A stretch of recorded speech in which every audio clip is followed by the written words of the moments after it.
and staying third manageable. And then, they've been really, really good in the red zone. Malik run scout. Do you need Ryan to get some reps on that? We'll see kind of where things are here today. I think that's a valid question. But just seeing where the reps are divided up, and how ultimately Ryan feels, and try to get both of them some work. How was Will maybe handle mistakes or coaching points when coach was kind of pointed out things he could do better? Hopefully, like every other player, acknowledge it, and you can be frustrated, and but you don't have a whole lot of time. I think it's maybe a different conversation. Maybe on the field is one thing, and then in the meeting room, it's like, okay, why? We try to ask a lot of questions, like what each player saw, what were they processing, so that we can hopefully correct and fix mistakes. If a player can tell you exactly what he did wrong, you don't have a whole lot to coach. It was just a mistake, and you move on. So I think that he's been good in that regard. As you go through that process, how much do you have to weigh in just the patience, understanding that he's still developing player? We have patience for a lot of things, and then the mistakes that happen over and over, the repeated mistakes, you probably have less patience, and that would be the same at every position. Will there be any consideration of keeping all three quarterbacks up to have Malik's packages still available, or do you kind of still prefer just the two quarterbacks in an emergency? Again, a valid question, something that we'll work through. It just gets difficult, trying to get other guys up on the game day roster. Special teams plays a part in that. So, we'll look and see how things go throughout the week. What are some of the things that Ryan's meant to this team in 4 years that maybe we don't see behind the scenes? We got a good group of veteran leaders here. We'll need them all to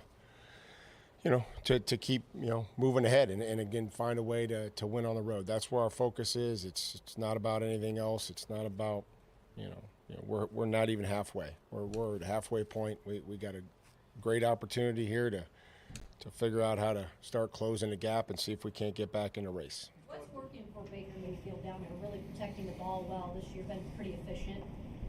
Yeah, I mean, the play action game has been impressive.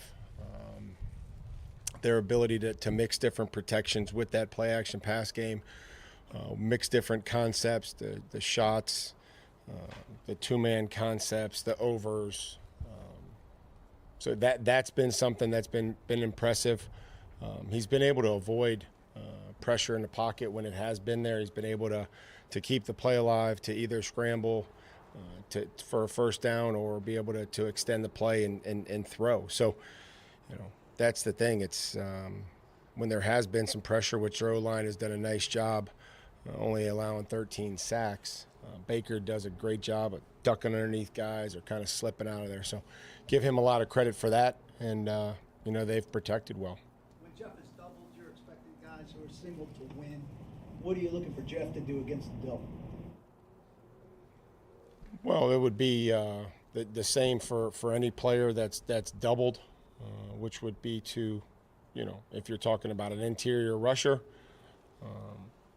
balance the rush, get into the middle of the pocket, and then there's ways, as they slide to you, trying to get on the center, push the center, stay alive. The play's not over just because they've put two guys on you, whether that's in the run game or the pass game. Sometimes they leave, sometimes they stay there, but try to compete, split, get in on the center if you're talking about an interior player that's pass rushing. Like we ask you a lot about when things are going wrong. I'm just curious, as you look at this team through 8 games, what are you most proud of? What do you feel like is going well for this team? Well, there's still, I do think that, I hate to say that we compete our ass off, Gentry, but other than the clunker, in Cleveland, I do think that we sit in there and, we compete our asses off, and, again, that doesn't make up for winning. We know what the ultimate goal is. But we've had guys that have taken advantage of some opportunities. Whoever it's been out there. And I think if we looked at the last time we talked at the bye week, there's a lot of things that we've done that will, help us win. We just have to eliminate the things and maybe do some things better that's going to help us do a little bit more consistently. At times we've run the football. We've hit some X plays in the passing game. We have had some 20-yard gains, which have been good. Early in the season, stopping a run, getting off the field on third down, And so I just think that, you have to just do it consistent. Every week is a new challenge, and that's what I try to, impress upon these guys. Kyle Phillips has had a couple of productive games the last few weeks. Has he maybe been a little more relaxed, a little more focused in that regard since you took him off the punt return? You'd have to ask Kyle. I'm not sure about his relaxation. Maybe it's just getting back in there. Been away, for a few weeks, and he certainly, helped us out the other night, and we'll need that on whether that's third down or his first and second down package or in 2 minute. Outside of Peter, Will, Roger, who's shown you steady improvement over the first half of the season? I'm going to hold on the mid-season report card. I'm focused on Tampa. Do you feel like you've gotten steady improvement from enough guys on this team in the first half of the season? Again, I'm going to save the mid-season report card and focus on Tampa and try to get everybody ready. And we'll need everybody to continue to improve. I think that's a great point that you're making, Paul. That we're going to need everybody to continue to improve as the season goes on, and and make a push here, try to get back into it. Is there any updates on SMB, No, other than that he won't practice today. That he won't practice, and I would say that he'd be doubtful right now for the game. Is there anyone who's stepped up in particular in the secondary from a leadership standpoint since the Byard trade? Well, I thought Amani's always done that here the last couple of years. He's built a lot of confidence just in himself, and try to provide that kind of leadership. And again, SMB's played football, Christian Fulton, and again, it hasn't all been all bad. And I think that's the we've had some plays that we'd like to have back, certainly. But when Roger's in there, Roger doesn't say a whole lot, but the way he plays with great competitiveness and toughness. And when he was playing inside, he made some plays, factored, we blitzed him, he showed up in a run, he was very active. So as long as there's a lot of different ways to lead. Make sure that you're prepared, you know what to do, you play hard, and that's a great way to start. And then if there's a vocal element to it, that can help as well. How big a challenge is there with receiving core, especially Evans with his size? Well, it's a great combination of size and speed, and he's run a lot of routes in his career. He's seen a lot of different coverages, and if they see how the game's going, if they let him play physical, that's also something that he does well. And it's sometimes when guys play physical, they just get caught up in just trying to push and shove. I think he has a great ability to continue the route and continue to find the football and not just make it a wrestling match. It's part of his route, playing physical and the push-offs and everything else that he does. It's so we'll have to be able to match that and defend it as legally as possible. Who else won't practice? Nick Petit won't practice. Traylon won't practice.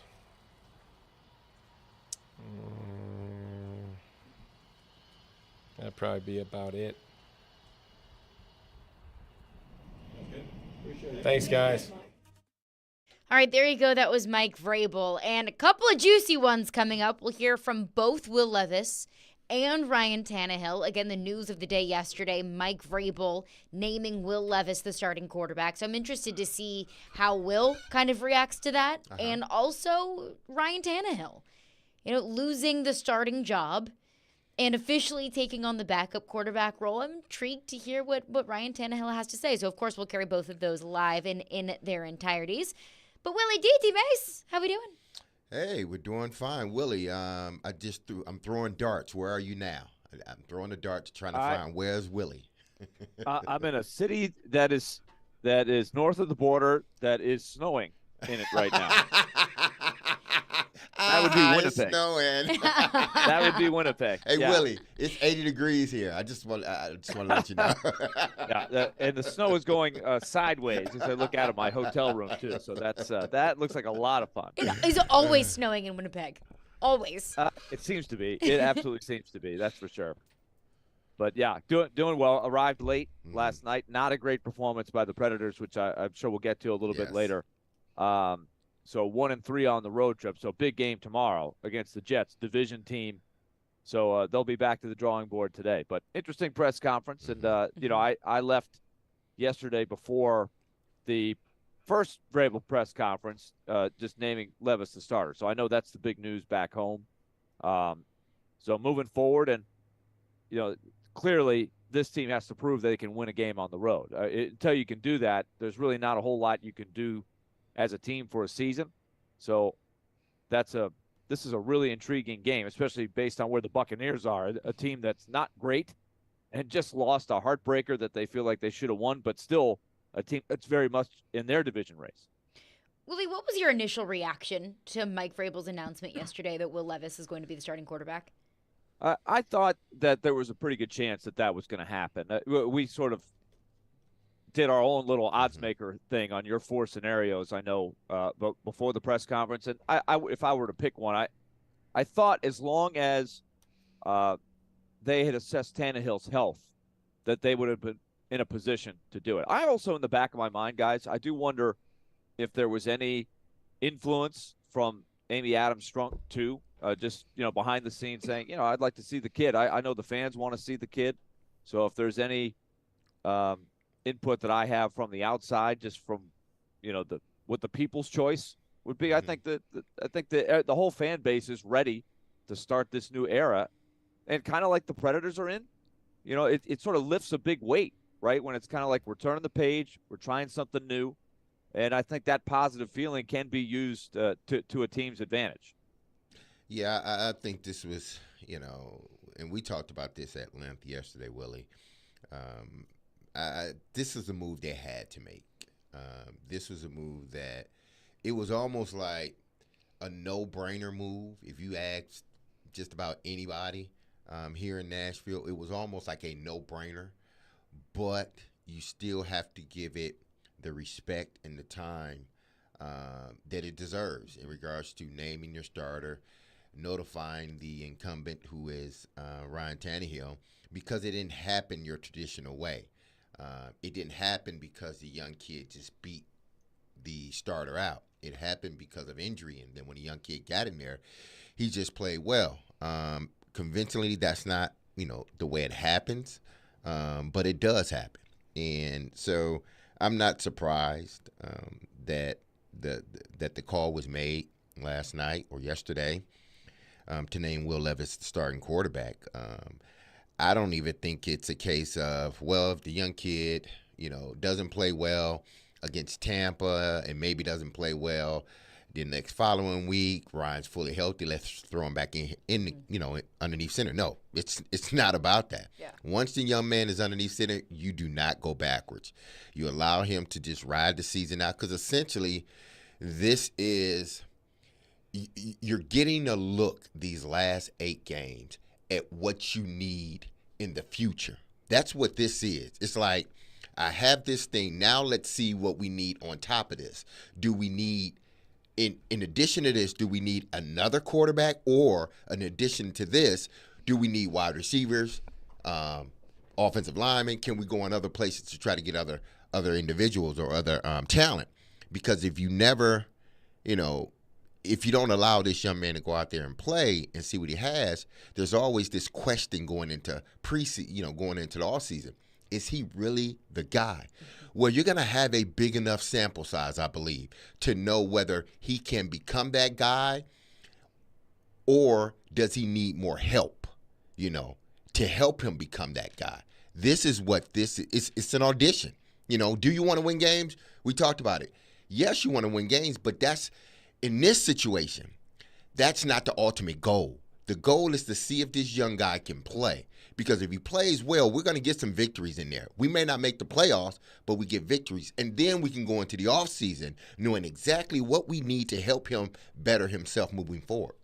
I think and I think the other thing, Caroline, real quick, Yeah. is what I heard from Mike Vrabel. It was a good question by Paul, and that is, and Mike Vrabel acknowledged it. The other big important piece here as we go forward, win or lose, but hopefully win.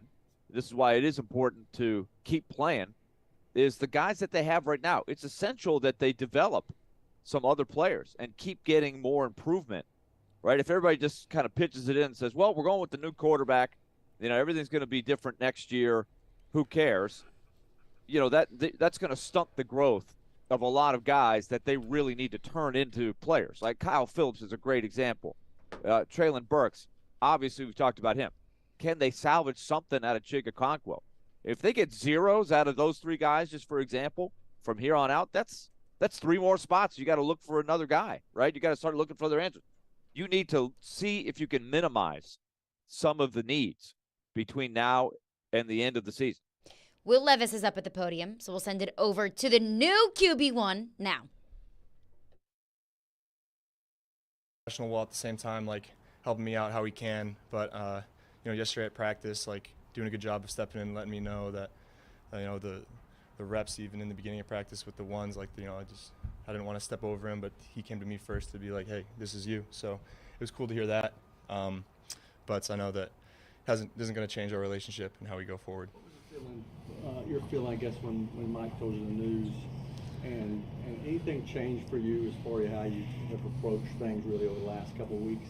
No. I mean, the news didn't change anything. It was cool to hear that, and to see it become official, but it doesn't change really much how I'm approaching things.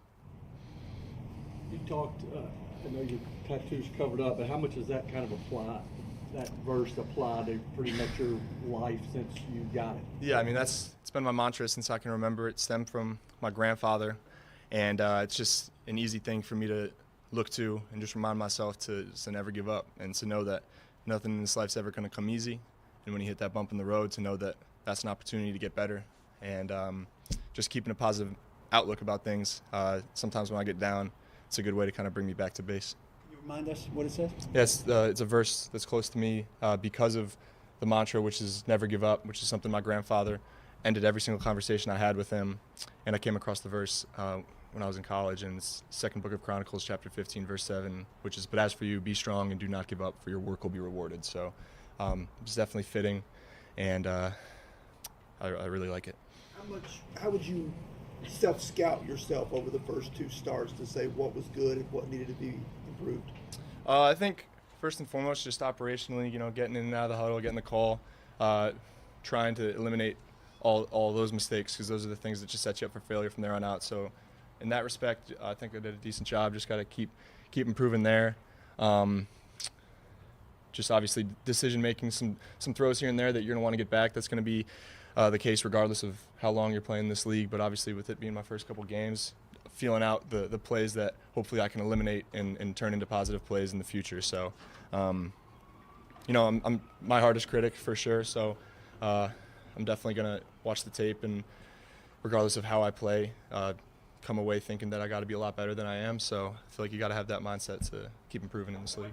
Went back and watched the tape against Pittsburgh those last couple of drives. What did you take away? What were some of the specific lessons, positive or negative? Yeah, just not trying to force things, even in a situation where you got to make a play. You got to understand and discern the level of risk that's appropriate for that time. So when you got to go down however many yards with a minute left, you sometimes you got to make a play, but sometimes that play that you're trying to make could be the play that loses the game. So it's just the give and take there, and feeling that out, and that just comes with reps. With you being your own personal critic, as you say, you're known to be a perfectionist. How much do you have to remind yourself to be patient and understand that you're still a developing player? Yeah, I think it's just noticing what went wrong, the mistakes that I made, and trying to eliminate them from happening again. Understanding that it's okay to get frustrated, but it's important right in that second afterwards to get yourself back to neutral and move on, and then after the fact when it's appropriate to go and watch the film to learn as much as you can from it. But even with good plays, like you don't want to just focus on the outcome. You want to see what could have put yourself in a better position to even make it a better play. So we're all improving every day here, trying to see how we can get our offense, our team better. But we're also looking, introspectively with how we can do better ourselves. How do you feel Mike Vrabel has been with you, just as far as like the relationship, the bringing you along that whole process? He's been great. I mean, he demands a lot. Demands a lot from all of us, and it doesn't matter if you're a rookie or a vet. The standard is standard, and we're gonna go and work our tails off for him because of the way he approaches his preparation, and he demands a lot from us. So he's as hard critic as anybody, but I mean, I feel like him and I have developed a great relationship, and I feel comfortable, with him. It's a small sample size, but what's gone into the connection with you and Kyle Phillips here just recently? Yeah, it's good to have him back. I mean, he was a little dinged up, and now to have him kind of fully back in the swing of things, we've always known he's a special player that we can incorporate into this offense. So it's just continuing to find ways to get him the ball, however that may be. And I definitely developed a lot of trust with him. Just imagine I guess when you first got here, maybe you deferred to Ryan or Malik, guys that have been here before. Do things change in that regard as far as your leadership, how you handle yourself, when to speak up, and what's that like for a guy who has players in the locker room that are significantly older than you? Yeah, it's tough because I've been in the position before where it's like you want to be a leader in your own regard, but when you're not the starter, it's like you might just be a little more standoffish with how actively you are in your leadership role. So I'm always going to be a guy that's going to lead by example and just show the standard through my actions. But I think when you do kind of transition into that starting role, there becomes some more kind of freedom with how you interact with the guys and coaching the guys and just being more direct with it. So I think the biggest thing for me was I didn't change who I was at practice from when I was third string to now, and I think that helped me, and because I didn't have a huge shift in how I approach things, it made me more comfortable. But I'm definitely a little bit just more involved in in the meetings and just getting the guys involved with what we're looking to get out of our offense. There's a line of thinking that sacks are kind of a quarterback stat. How do you feel about that? It's a team stat. I mean, everyone's got a job to do. There's no way to peg a sack on whose fault it was unless you know exactly the ins and outs of what's going on with the offense, with the protection or anything. But I mean, it's a team stat. It goes in the team category, in my opinion. How much responsibility do you feel for helping out the offensive line on the occasions that somebody may? Yeah, a lot. I mean, we preach to them that we trust that you guys know your assignments. We trust that you guys are going to pick up the guys that you're supposed to. But dudes get beat regardless of how good you are. So it's us letting them know that we're going to be smart with the ball. We're going to get the ball out of our hands. That we're not going to be hanging on to it for too long, and just continuing to understand the situations that do require you to get the ball out a little earlier than others. What's the challenge you face on Sunday, and part of facing them is kind of the unknown, just what the pressures are going to look like, is how much they're going to come after you? Yeah, I mean, it's interesting. Like they obviously had it defensively, like not their best couple weeks, the last couple weeks. So I mean, they're going to play their stuff. They're going to do what they do. We're going to prepare to see what we think we will. But you question if that changes things for them, if they want to change up their scheme or show some things that they haven't shown yet, just to switch things up to try to get a little more success. But we're thinking about those things, not too much. We're really just focusing on our jobs and executing. In camp, you talk a lot about improving your touch on passes. We saw that touch improve in the last couple of games. What did you do to get better from that perspective? I think just reps. I think just even all the individual stuff, all the stuff I'm doing before practice and in between team periods, coaches putting us in a good position to make the throws that are going to be necessary in the games. And tweaking and adjusting and feeling out the different types of throws that could be required for different plays. But it's just been, I think, a product of preparation and just working at it. You look at some of the shots that you took, in Pittsburgh. You took shots down the field, but there were times where guys underneath were open. Is it tough to kind of like balance that desire to take that shot, but also what the take is given to you? Yeah, I think sometimes based on a look or what we're trying to get out of the play, you can kind of be locked into a certain route or a certain guy, and going back and watching the tape and seeing a guy pop open somewhere where you weren't really thinking about going to the ball. Doesn't make you think like, dang, like I should have done this. It really just kind of affects the thought process for maybe the next week, or if we do run a similar concept, where my eyes might want to start that time. So, and also developing trust with guys who we do see continuously win over and over and over again. So, I'm just, trusting my coaching and trusting what I see with my eyes, but I definitely miss some things here to there. Try to eliminate that. How much do you? I'd say just how he interacts with the guys in the meeting rooms. It's impressive to see him talk about just what we're trying to get out of our receivers or even our offensive line, what we're doing with the offense. And his football knowledge is way beyond mine right now, and I'm trying to get to that point so where I can speak as confidently as he does in those meetings and to really just gain even more trust with the guys.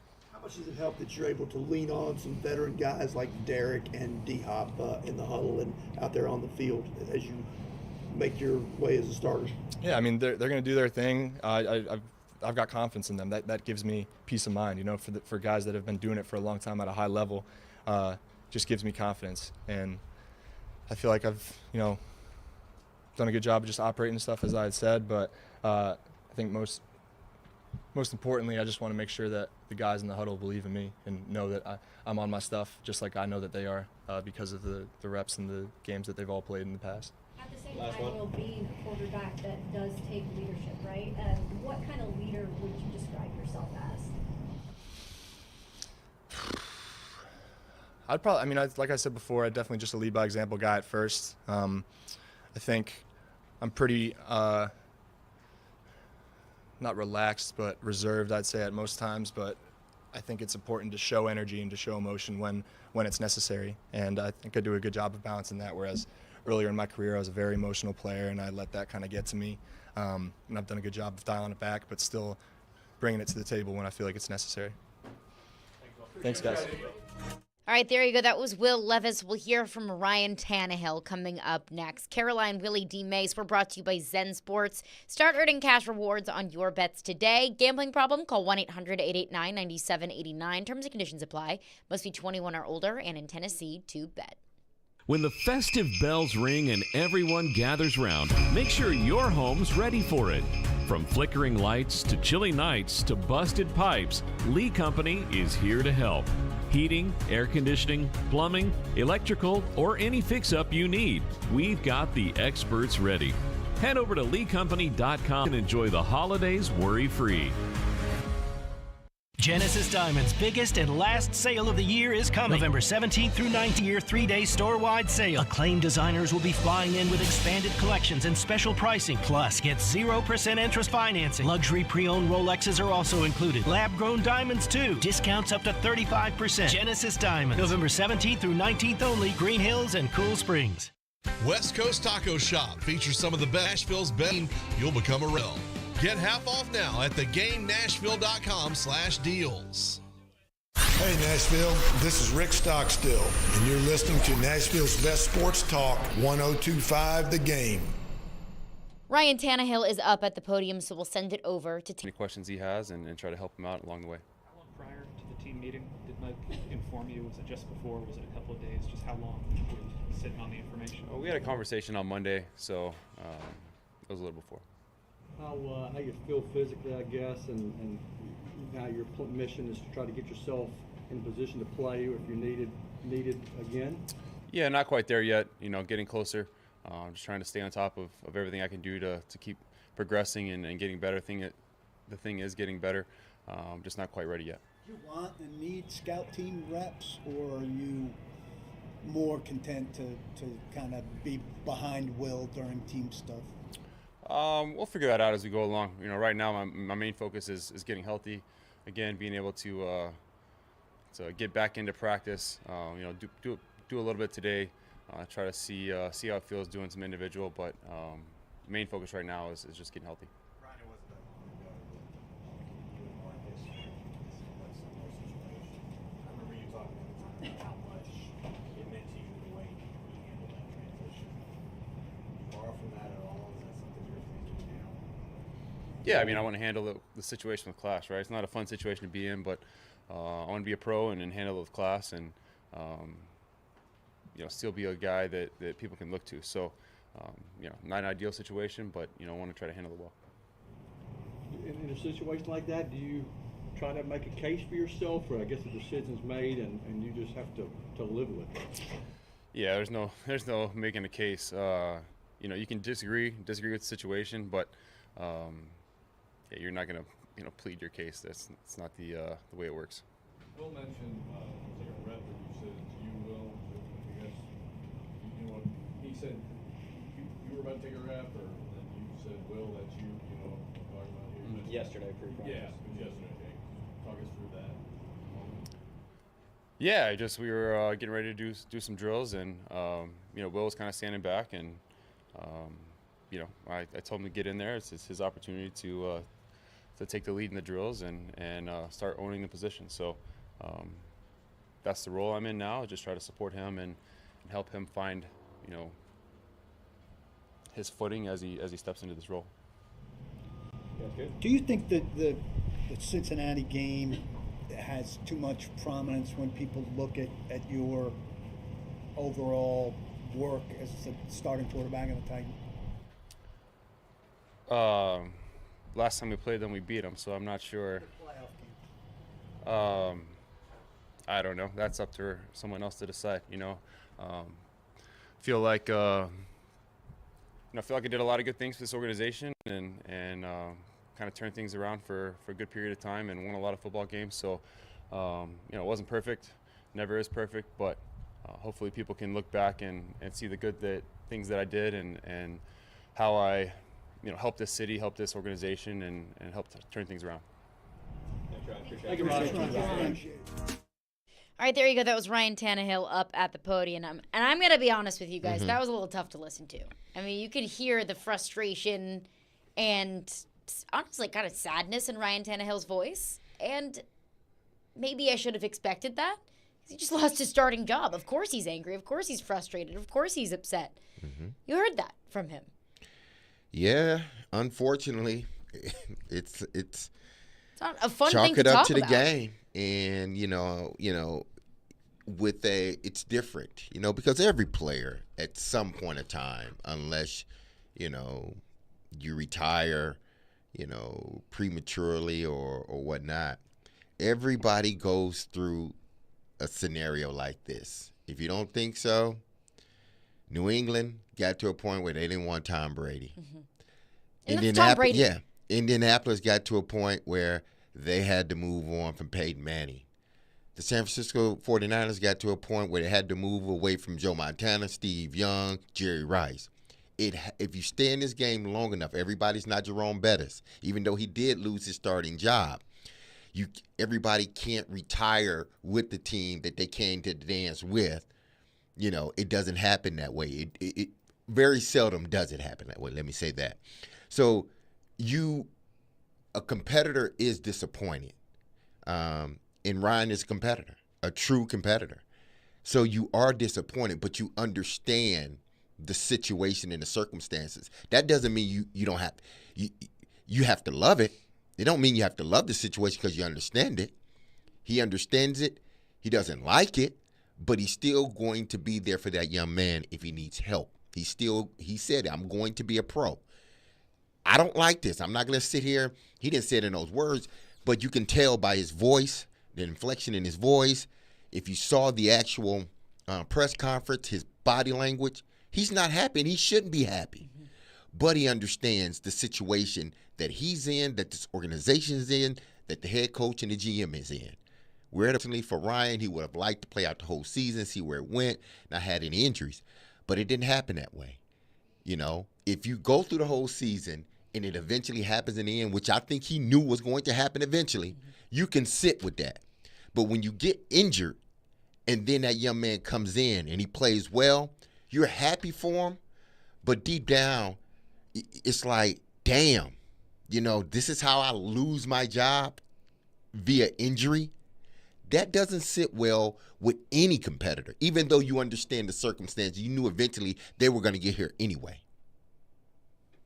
I thought both quarterbacks handled themselves pretty well in those press conferences. I like how it sounds to me like Will Levis was trying to be respectful of Ryan Tannehill as he goes into this position. I think that will serve him well. You want Ryan Tannehill to be an advocate, and you want Ryan Tannehill, as long as he's a tight, to be in your corner, right? I think we've been if you've been around Nashville long enough, maybe you can remember the story of Chris Chandler, who the Oilers had. He was not the right guy. He was not in Steve McNair's corner. He was not a guy that was trying to help Steve McNair. He was a guy that clearly thought he should still be playing and he was proven right, because he went to the Falcons after and led them to the Super Bowl. So clearly Chris Chandler still had some good football in him. And the Titans at the time, the Oilers, they brought in a different quarterback who was a different stage of his career, first Dave Craig and then Neil O'Donnell, and they were ready to be support for Steve McNair. So that role is very important. And I think Ryan Tannehill like you said, D-Mase, it's hard to get the news. The competitor in you still thinks you can play. But I think if he can embrace that role, that will help Will Levis, and that will help the Titans. And I think the other thing that's clear is Ryan Tannehill is still not healthy. He's right. We're talking about him maybe going out and doing a little bit an individual to see what that doesn't sound to me like a guy that's ready to get in there and play anyway. The most important thing to Will Levis at this point in his career, very young career, and I say this because I heard RG3, his interview about Lamar Jackson, Joe Flacco. From his narrative is they brought him in to be a mentor to Lamar Jackson because Joe wouldn't do it.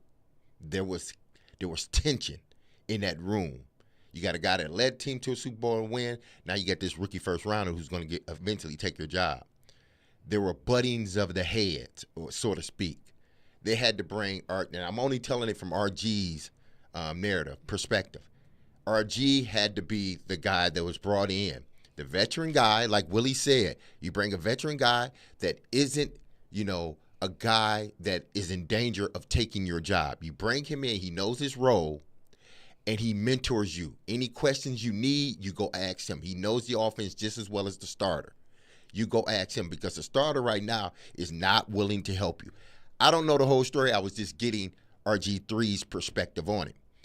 The most important thing for Will Levis is Ryan Tannehill and his ability to still remain a pro, to help this young man. He can't have these media snafus of saying something that we use as bait. He did that once, and he saw how much it wasn't good for him or the organization. He can't do that again. He said all the right things. Yeah, I'm upset. Why wouldn't I be? He should be upset. But I am here for this young man. It's his job. I'm here for him. If he needs to ask questions or anything, I am going to help him. He is the most important person to Will Levis the remainder of this season, because if that relationship's not good, then I don't think Will's able to play at his best, because he's worried about the veteran guy, the guy that he respects, that doesn't like him or have a problem with what's going on. He understands that this happens in this league. Yeah. Understand. But it's how do you respond when it happens? Do you continue to help this young man, or do you turn your back on him? It seems like Ryan Tannehill is willing to help Will Levis move forward. And I think they both handled it the right way, even though that's awkward for both of them. That your replacement is right there, and Will Levis as the replacement is like, ooh, yeah, sorry, I took your job. Well, that happened But Will to him. Levis has got a job to do. Will Levis has got a job to do. It happened to Ryan Tannehill, though. Yeah, Same it happened to exact him in thing. Miami. And then Ryan Tannehill did the same thing to Marcus Mariota. Absolutely. It happens. That's the National Football League. So I think that Will Levis handled it well. That, look, like, this is my job, and I got a job to do, and I got to go out and win games. And I think Ryan Tannehill handled it well as well. Look, this sucks. Of course it does. It stinks to lose your job.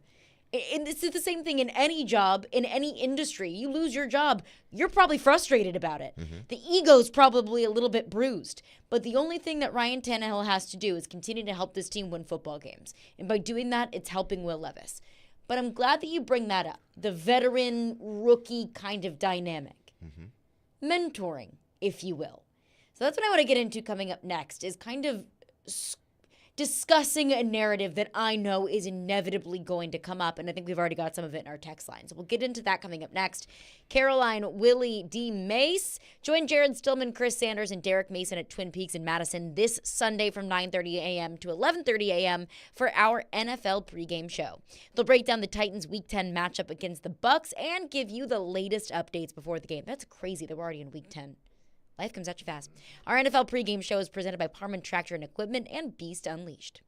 Whether it's college football, players might end up not going to Alabama or Georgia, or the NFL, I think that this team wins the AFC South. Trevor knows. Join ESPN's Trevor Maddich every Tuesday at 4:30 on Stillman and Company as he gives his opinions on the latest from the gridiron. I'm going to the team where I can get a ring. Trevor Maddich brought to you by Houston Clinic Orthopedics, where experience matters, on 102.5 and 106.3 The Game and the Game Nashville app.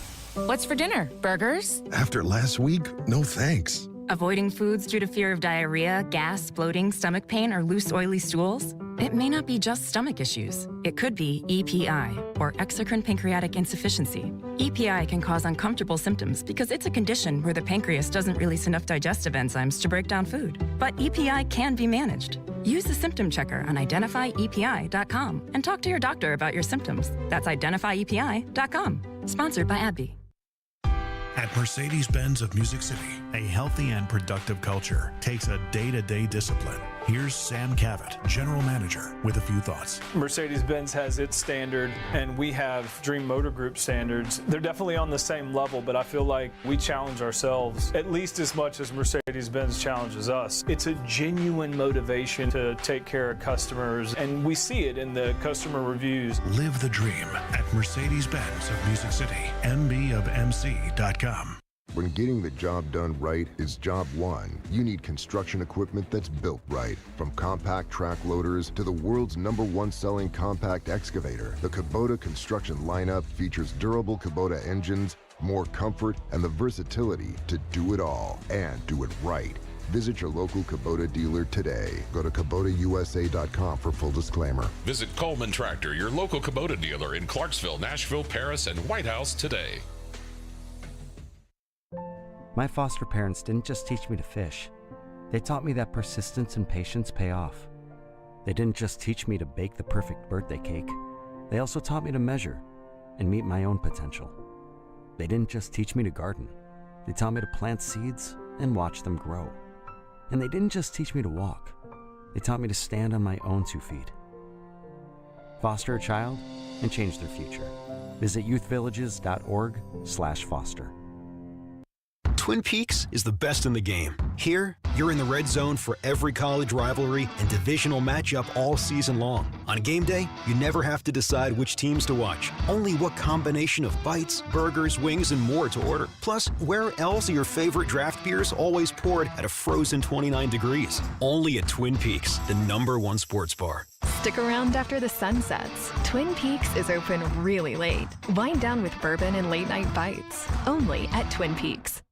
Hey home buyers, TJ Anderson here with More Great Homes. Located just steps from the White Bridge Shopping and Dining District of Nashville's Hillwood neighborhood, 80 Brookwood Terrace offers 2 homes with over 4,300 square feet, 5 bedrooms, 4.5 baths, formal office, media room, a 2-car garage, and a 1-year builder warranty. Contact my team today at tjandersonhomes.com for more info. Want your home listing to be seen and heard by home buyers? Google TJ Anderson Homes and see why we are referred by clients so often. TJ Anderson Homes at Benchmark Realty, office number 615-432-2919.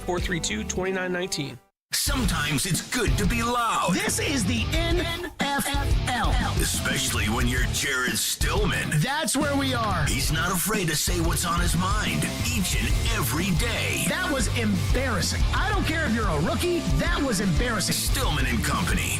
Weekdays at 2 on 102.5 and 106.3 The Game and the Game Nashville app. Having some fun in the midday. Okay, that's really fun. This is Caroline, Willy, and D-Mase. It's a good source of energy because it's live. On 102.5 and 106.3 The Game and the Game Nashville app. Will mentioned, was there a rep that you said to you, Will? I guess, you know what, he said you were about to take a rep, or then you said, Will, that you know, what I'm talking about here. Yesterday, pre-practice. Yeah, it was yesterday. Okay. Talk us through that. Yeah, we were getting ready to do some drills, and Will was kind of standing back, and I told him to get in there. It's his opportunity to take the lead in the drills and start owning the position. So that's the role I'm in now. Just try to support him and help him find his footing as he steps into this role. All right, that was Ryan Tannehill, the first time that we've heard from Tannehill since the news yesterday of Mike Vrabel announcing Will Levis, the starting quarterback of the Tennessee Titans, making Ryan Tannehill now the backup. So I want to lay this all out there, give my thoughts on this. I want your thoughts, Willy. I want your thoughts, D-Mase, and I want your thoughts as well. 615-737-1025. I know that there is going to be a good portion of the fan base that hears Ryan Tannehill's comments there of being so willing and happy to help Will Levis. And they will go back to Ryan Tannehill's comments after the draft in 2022 when Ryan Tannehill said those words that were plastered across every single major news outlet in America, football news outlet rather, of it's not my job to mentor Malik Willis. I can already hear it. Fans saying, well, he's got to mentor Will Levis and he wasn't willing to mentor Malik Willis. I do think that a good bit of Ryan Tannehill's words were taken out of context. When it was put on NFL Live and SportsCenter, it's not my job to mentor Malik Willis, because I really thought, it's not Ryan Tannehill's job. Ryan Tannehill's job is to be the starting quarterback for the Tennessee Titans and win football games for this organization. It doesn't mean that Ryan Tannehill was going to ignore Malik Willis in the locker room or wouldn't be willing to help Malik Willis, but it isn't his job to open up the playbook and go line by line with him and hold his hand and baby him. It was his job to win games for the football team. And, if Malik Willis can learn by osmosis, if there is ways that Ryan Tannehill can help out Malik Willis, I thought that he would be more than willing to do so. But his role now is much different, because his role then was starting quarterback with a rookie quarterback coming in. His role now is backup quarterback with a rookie quarterback taking over the starting job.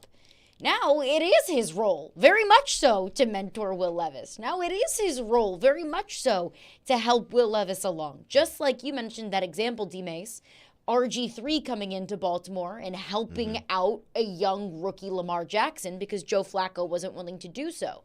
So I don't think that this is a matter of he's willing to help and mentor Will Levis and he wasn't willing to do so with Malik Willis. I don't think that's the case at all. I think it's a case of situation, and now your role has shifted. Yeah, the role has shifted, but I think at least, again, this is only from my perspective, and the reason that, I sort of think this way is because I had to go through both sides of it, and it wasn't always, roses. It wasn't always what I thought it should have been. So when a veteran guy, whether you are the starter or the backup, and this is why words mean a lot. Sticks and stones will break my bones, but words would never hurt me. No, words do hurt. They do. Now we find out they do. And words are critical in pushing or establishing some type of narrative. And what we heard with Malik Willis, and I don't want to get into that too much because it's not about that, but what we heard with Malik Willis at that particular time was, it's not my job to be his mentor, which means people heard I'm not helping him. That's what people heard. I am not helping him. Right. Yeah, so that was the narrative. He probably in his mind didn't mean it that way, or in his heart didn't mean it that way, but that's what everybody heard. It's not my job to help this young kid. I think when you're in a position like that, it is your job. It is That's your responsibility as a leader, is to help those that are behind you. Now he has a opportunity to do that. That's why his words, the words that he chose, are very critical moving forward. He said all the right things because you don't want to give any indication that you're not there for that young quarterback, regardless if you are the starter right at that point in time or you're not. As a veteran guy, when the question is posed to you, you got to make sure you answer that question the right way. You have to, whether it's, being political or not. You got to answer it the right way, because if you don't, you're going to be in the situation that you were in when you made the comments about Malik Willis. Not that you meant it. I'm sure in your heart you didn't mean it that way. I don't think he meant, I'm not going to help him. Yes, that's what I'm saying. But that's what everybody heard. I am not helping you. So you got a second opportunity to do this again, a right way. The question is posed to you. You answer it the way he answered it. Whether you're the backup or the starter, you answer it the way he answered it. Because why? You don't want to give any indication to anyone outside of this building that you're not there for that young quarterback, that there's some butting of the heads, that you don't like him because now he's the starter. You can't give that indication. Ryan learned from the first time he went up to that podium and said what he said. Not that he meant it, but it came out that way and people heard something other than what he said. He didn't want to make that mistake again. And again, I go back to the most important piece in all of this is Ryan Tannehill helping this young man, making sure he understands this is your job. Don't look back. Don't worry about me. I'm going to be good. Do I like it? No, but I'm going to be good. But I'm going to help you be as successful as you possibly can while I'm here. Yeah, be the Neil O'Donnell. Don't be the Chris Chandler. I think that's the lesson for Titan historians. You want the supportive backup. And it is a lot easier. It was easier for Neil O'Donnell and Dave Craig, for that matter, because they were brought in and told this is what your role is, right? You are not competing with Steve McNair. You are the backup, and we need a veteran to help show him the way behind the scenes. And if we need you to come in, you'll be ready to help us win. It's hard when you're transitioning from the starter to the backup. That was the deal with Chris Chandler, and that's what Ryan Tannehill is trying to do. And I have full confidence that Ryan Tannehill is a pro and is a classy guy that will do the right thing. And he's already given an example in that press conference that he's doing it. I think he's letting everybody know. And anybody who brings up the last press conference is comparing apples to oranges. Yes. That was a completely different set of circumstances. He was the unquestioned starter at the time. It was his first press conference after the Bengals playoff game. That was the subject of the press conference. It was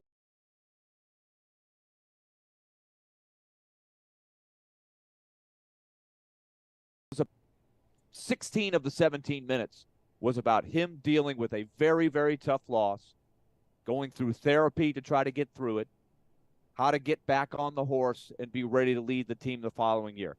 One question had to do with Malik Willis, who was never going to compete with him to be the starter, and he said something that was taken out of context. And if you listen to everything he said, he didn't say, I'm just going to kick him to the curb, I got a job to do. He used the wrong words in one sentence, and it made this big thing, it was dumb, to be honest with you. But that was a completely different stage of his career. So I have no worries at all that this is going to go the right way. And like he said a couple of times, he's not ready to play. I don't think he's even going to dress out. I'd be surprised if he dresses out on Sunday, the way his ankle is. Which makes me really hope that Will Levis is at least able to stay healthy. Because, when Ryan Tannehill's healthy, you can say he got one of the best backups, if not the best backup in the league. If he's not healthy enough to go, then don't feel great about Malik going out there. But you're right, Willie. The whole mentor gate, that was so dumb. It was words taken out of context. It wasn't what he meant, but it was a completely different scenario. Now he is in a scenario where one of his biggest jobs, if not the only job in his job description, support the starting quarterback, support the young guy. But I'm interested to hear Jonathan Hutton's thoughts about it. He will join us coming up next. We'll get his thoughts on what he heard from Mike Vrabel today and yesterday, Will Levis, Ryan Tannehill, and of course the big news of the week that Will Levis is now the Tennessee Titans starting quarterback. We'll get into that coming up next. Caroline, Willie, D-Mase, 1025, 1063, The Game. ElectronicExpress.com. We make it happen. Attention all fire protection, commercial plumbing, and HVAC experts. Jarrett Companies are looking for experienced field technicians like you. Tired of working for your large corporate employer? Work for a company where you're more than just a number. Jarrett's Fire Protection, commercial plumbing, and HVAC divisions are owned and operated by Nashville natives who want you to grow with their amazing team. Hi, I'm Jason Jarrett, owner of Jarrett Companies. I'm looking to hire experienced experts and will offer a sign-on bonus of up to $5,000 for certified professionals. In addition to our great benefits that include a 401k match, PTO, and top pay with annual bonuses, we'll also provide you with top-of-the-line tools, trucks, and equipment that you need to grow your career. Our customer base is large and our business is booming with many opportunities for advancement. Give us a call or go online to JarrettCompaniesInc.com and apply today to become a member of our family and protect our community. That's JARRETT CompaniesInc.com. Jarrett Companies, where we are above and beyond industry standards. Hey Nashville, ready for a leap back in time this Veterans Day? Join the Kiwanis Club at Centennial Park for a World War I Remembrance Spectacular. Hear from Kem Hinton, Colonel Stephen Todd, and veteran advocate Jennifer O'Neill. We're gathered at the Mother Monument November 11th, 1 p.m. Experience history with a World War I camp reenactment by the 9th Kentucky Infantry. And yes, there will be food trucks. Honor, remember, and celebrate with us this Saturday, 1 p.m. The Kiwanis Club of Nashville, serving our community since 1916. When Genesis Diamonds has a sale, you know it's the real deal. And it's happening November 17th through 19th. Our final store-wide sale of the year with deep discounts up to 35% off. This is the big one. The one where they break all the rules. Plus, Genesis selection is nearly double. With designers flying in their entire collections. All on sale. This is the last and best jewelry buying opportunity of the year. Luxury pre-owned Rolexes included. Lab-grown diamonds on sale too. Save up to 35% and get zero interest financing. November 17th through 19th at Genesis Diamonds, Green Hills, and Cool Springs. Need cash for the holidays or want to be credit card debt free for the new year? Call Loan Pronto today. Their Express Equity line of credit could get you $20,000, $50,000, $100,000 in as little as 5 days. Willy Donick here. Listen up. You've got a ton of equity in your home, and Loan Pronto can help turn that equity into cash to put it to use. You can access up to 95% of your home's value. Use the money to pay off all your credit cards or pay off personal loans. Start the home improvement project you've been looking for. You can get the money you need now and still keep your primary mortgage intact, so your 3% rate is protected. Call right now, 615-499-5780. Get the holiday cash you need or pay off all those credit cards. 615-499-5780 or go online at loanpronto.com. Equal housing lender, NMLS 166-1781, subject to lender approval. Your company's hiring. Who isn't? We would love to show you how to use 1025 The Game to attract and retain employees. We can also help you find the exact person you're looking for with a targeted digital campaign. You can trust our team to help you build your team. Email us at together@cromwellmedia.com. You've heard of AI. We want you to know that some messages and content we broadcast is produced using AI. All content produced or written with AI is supervised by our staff before airing. AI is only a tool for all of us, and we use it for that purpose. You can be assured that we will not use AI in any way that is unworthy of your trust. Now, your Game Center update. This is Nick Frazier. Yesterday, the Tennessee Titans announced Will Levis as the starting quarterback going forward, with veteran quarterback Ryan Tannehill as the backup. According to NFL Network's Tom Pelissero, yesterday the Tennessee Titans released defensive tackle Naquan Jones. Jones recorded 8 tackles on the season with the Titans. The Titans take on the Tampa Bay Buccaneers this Sunday at Raymond James Stadium. Last night, the Vanderbilt Commodores didn't have enough magic in Memorial Gym as they lost their season opener against Presbyterian, 68-62. The Commodores were up at halftime 28-24, and then in the second half, Presbyterian answered back with scoring 44 points to get the upset win over the Commodores. Leading point scorer for the Commodores, Urza Mignon, scored 19 points with 3 rebounds and 1 assist. The Commodores' next game is Friday at 6 against South Carolina Upstate, right here on The Game. I'm Nick Frazier. You're listening to 102.5 and 106.3 The Game. For more, follow us on Twitter at 1025 The Game or visit thegamenashville.com. Live from the Hiller Plumbing, Heating, Cooling, and Electrical Studios. WPRT FM Pegram, WPUC HD2 Laverne. Broadcasting on Alexa. I appreciate that. And other smart speakers. 1025 and 106.3. And the score! You can run different offenses. The doors on the board. Off the field, on the field. The Game. A Cromwell Media Station. Covering your teams and the news of the day. Ladies and gentlemen. This is Caroline, Willy, and D-Mase. Who is pleasant to listen to. With Caroline Fenton, Willy Daunick, and former NFL wide receiver Derek Mason. You are hands down my favorite radio personalities of all time. On 102.5 and 106.3, The Game, and the Game Nashville app. With no further ado. Look at the time. Look at the time. Look at the time. It is Hutton o'clock. Yes, it is indeed. It is Hutton o'clock. Caroline, Willy, D-Mase. We're live from the Hiller Plumbing, Heating, Cooling, and Electrical Game Studios. And we're streaming live on Twitch, Twitter, YouTube, and Facebook Live, where you can see Hutton's very fancy pants background. Hutton, I am digging the lights behind you. I'm glad you approve. This is a random color choice, and it popped up on the app. So here we go. I like it. I like it a lot. And I want to know if you like Mike Vrabel's decision, the official announcement yesterday naming Will Levis the starting quarterback. Your initial reaction when you heard the news? Yeah, I mean, I thought that should have been the decision all along, and not just think. I figured it would be, and that I think it had a lot to do with how he spoke to Tannehill, when he did, and what the message would be as he works his way back. Is he ready to go? How does he feel health-wise? Beyond all that, hey, we're moving forward with Levis, and here's why. And Tannehill, he's a pro at this. I mean, he came in as the backup with Marcus Mariota, and he will leave as the backup of the Tennessee Titans, barring injury. Levis is the focus of the franchise right now. It's time. And beyond Vrabel making the obvious choice, I would believe ownership feels the same way. You know, it's you want to get better on the offensive line and the secondary. They are what they are.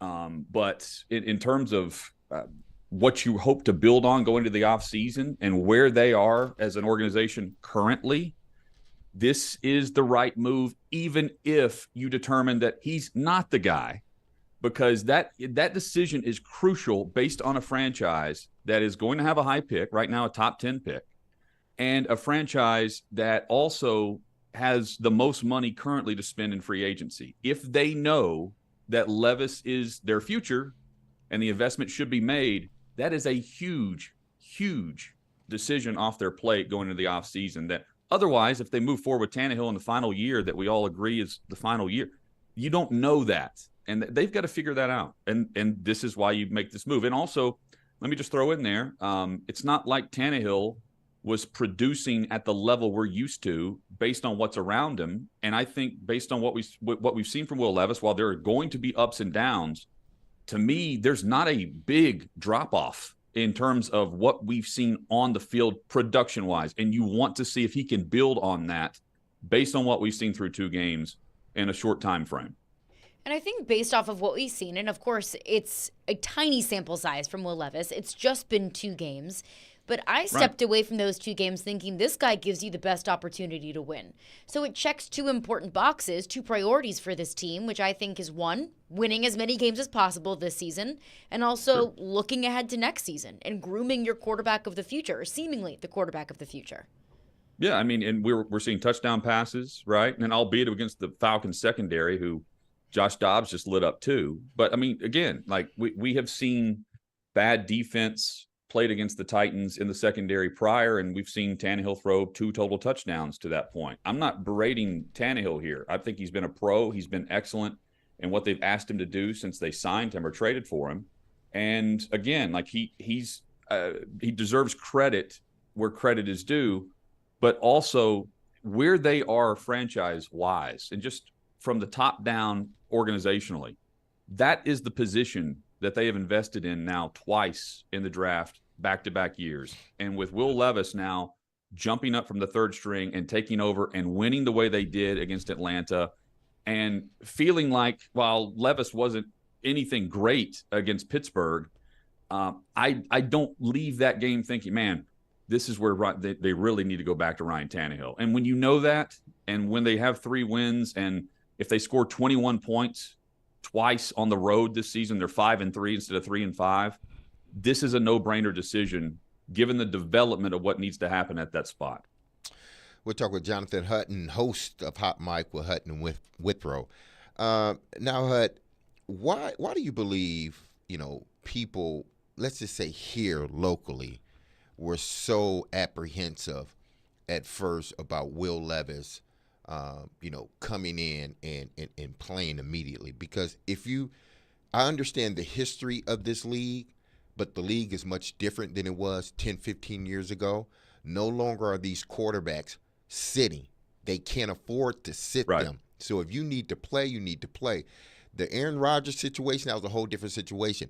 Aaron Rodgers was still playing at a high level. Love was coming in. You see what happened in San Francisco. Had they found out that kid couldn't play earlier, they probably wouldn't have had to, luck up on a Purdy. They would have realized he can't play. Let's move on and draft a quarterback where we need to draft one.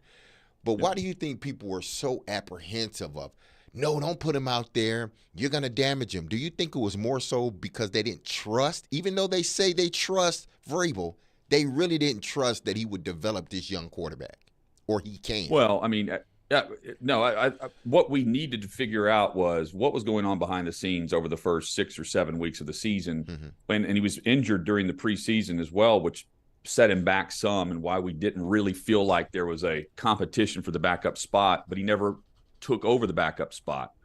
But, and by the way, they gave Willis a chance in some situations that didn't turn out well. They were definitive on that and made the call with Levis when they needed to and should have. I think the apprehension, and by the way, I don't get the sense that fans are up in arms over this. Not now. I think now they're like, hey, let's go, let's move with it, and let's do it. I think fans are relieved. Yeah, but I think early on it was, you're going to damage the young man. The offensive line's not good. Don't throw him out there. Wait, let him, learn by watching. You can't do that any longer in the league. Well, welcome to the NFL, right? Like, look at it. That's the situation rookie quarterbacks who go in and start are in. Carolina, with what we're seeing with Bryce Young. I mean, it's not always easy and making it look easy the way C.J. Stroud is currently on the path that he's on. But he's also had a bad game against Atlanta, turns around and has a record-setting performance. But even Joe Burrow he got knocked around his rookie year. I mean, that's just par for the course in the National Football League. And you go through that in order to have the progression of year 2 and year 3. And that's where franchises make the big jump, because you've got the rookie quarterback who is not available or eligible for a contract extension until after year 3. And if you can capitalize and develop your guy and know he's the franchise QB, then you go and move forward with it. And injuries are going to happen. And I think avoiding injury is as much a skill as it is a curse if you end up with those time and time again. But that's what has happened, by the way, with Tannehill behind this offensive line. And I will point out, Levis is taking a lot of hits. I mean, unlike the Titans defensive line, if you're facing the Titans offensive line, your D-line is going to get hits on the quarterback. But that's part of the development of playing the position. And they had the luxury of letting him sit back for a bit, even though I agree with PK and Koharski and others who say it was inevitable that Tannehill was going to get hurt again. And it may be the case, by the way, for Levis. But that needs to happen in the progression. And the thought would be, hopefully the coaches come up with a plan that isn't going to lead us to that path, given what we've seen so far. Now, let's switch on the other side of the ball, the defense. More importantly than naming Will Levis the starting quarterback, and obviously he has, a bona fide guy to throw it to in D-Hop, and a guy behind him that he can hand the ball off to take a little bit of the pressure off of him to go out there and win ball games. But to me, the other most important part of this is the defense. The defense, yes, I think, needs to step up and play the way, damn it, that we believe they can play. Because if they're not going to help this young man, if he has to feel as if he has to go out there and score 28, 35 points in order to win a ball game, that doesn't do anything for his confidence moving forward. So to me, and I want to know if you believe this or think this way as well, the defense, to me, needs to step up their game, because they are indirectly going to help what Will Levis does out there on the offensive side of the ball. I agree with you, Mace. And look, going into the season, the identity of the team and the investment of the team is in that front seven defensively. And right now they're getting pushed around against the run. I mean, their last 4 games, they're dead last in the NFL. And gaps haven't changed in 100 years of the sport. You've got to win at the line of scrimmage. And their top paid players have to be top guys. And that's not happening. And then you mentioned the run game. Flip it to the other front. They've got to establish the line of scrimmage. They have 61 runs over the last 2 games, and only 1 run gained more than 20 yards. They've got 4 carries over that time frame that gained 10 yards or more. There's a lot of games left to be played, but if this is a team that at least wants to be in range of Week 18 in a wild card spot, again, scenario-wise, bottom line, they have to win the line of scrimmage, and they have to be the more physically dominant team in the trenches. And, the secondary is what it is. But the secondary can make some plays based on the plays being made in the passing game. But if you're able to establish the run, and they're allowing guys to have career days, two backs so far, and it's not backs that deserve to be compared to some of the former Pro Bowlers or all pros. If they're allowing that, then the secondary's not going to look very good whenever it is time to pass, because they're going to pick you apart. And it's got to start up front on both sides, Mason. They have to have explosive plays. They're doing it in the passing game with Levis. They have to have explosive plays in the run game. And that goes back to the 10 yards or more, 20 yards or more. That hasn't happened. And the third down conversion rate on the road, they have the worst third down conversion rate when they're away from Nissan Stadium of any offense in the National Football League. So again, if it's built through Henry, and I think Levis truly benefits based on the fact that Henry's with him, Hop is with him, then they've got to make sure that at least they do something in the trenches in the run game if you're going to be facing some of the top pass rushers or run-of-the-mill pass rushers who are going to start taking shots and tee off on your quarterback. And 3 of the last 4 games, they have combined the Titans defensive line for 3 total quarterback hits. That's awful.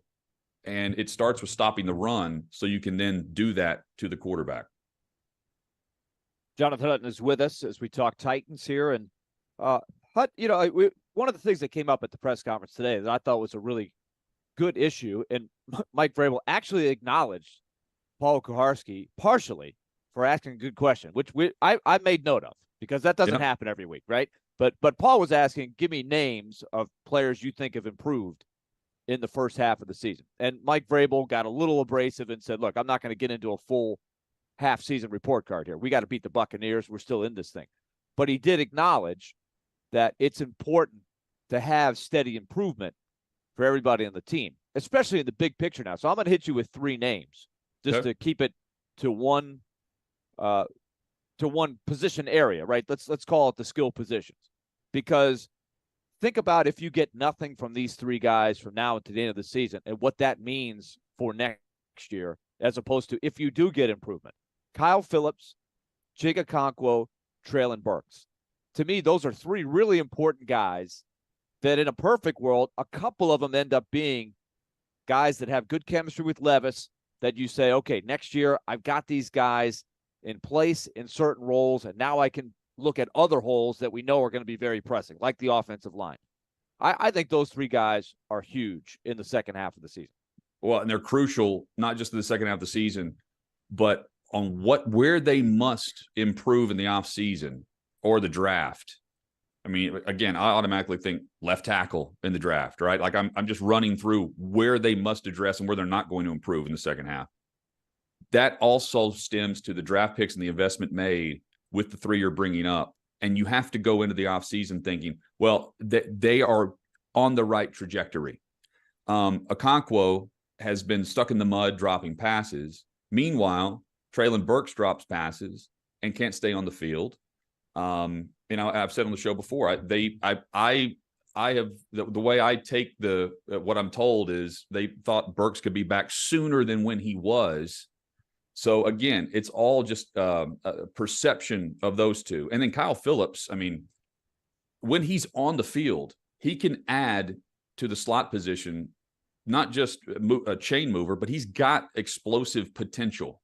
But again, stay on the field. And it goes back to just the size and the ability to, can he do that given where he's going to be taking some hits? I'm skeptical of that, but when he's available, it's a great thing. But the connection between the quarterback and the top wide receiver, that's with Burks. And right now, their fingers are just crossed that he actually is able to get back and actually have some consistency where he's available and stack games together where he's on the field with Levis. That's step number one. And I think from an Okonkwo standpoint, it's just more in his head than it is ability at this point. They've got to try to get him out of the rut the same way a kicker would be trying to do that right now. I think that's a fair point, that it's probably mental as much as I think physical. So.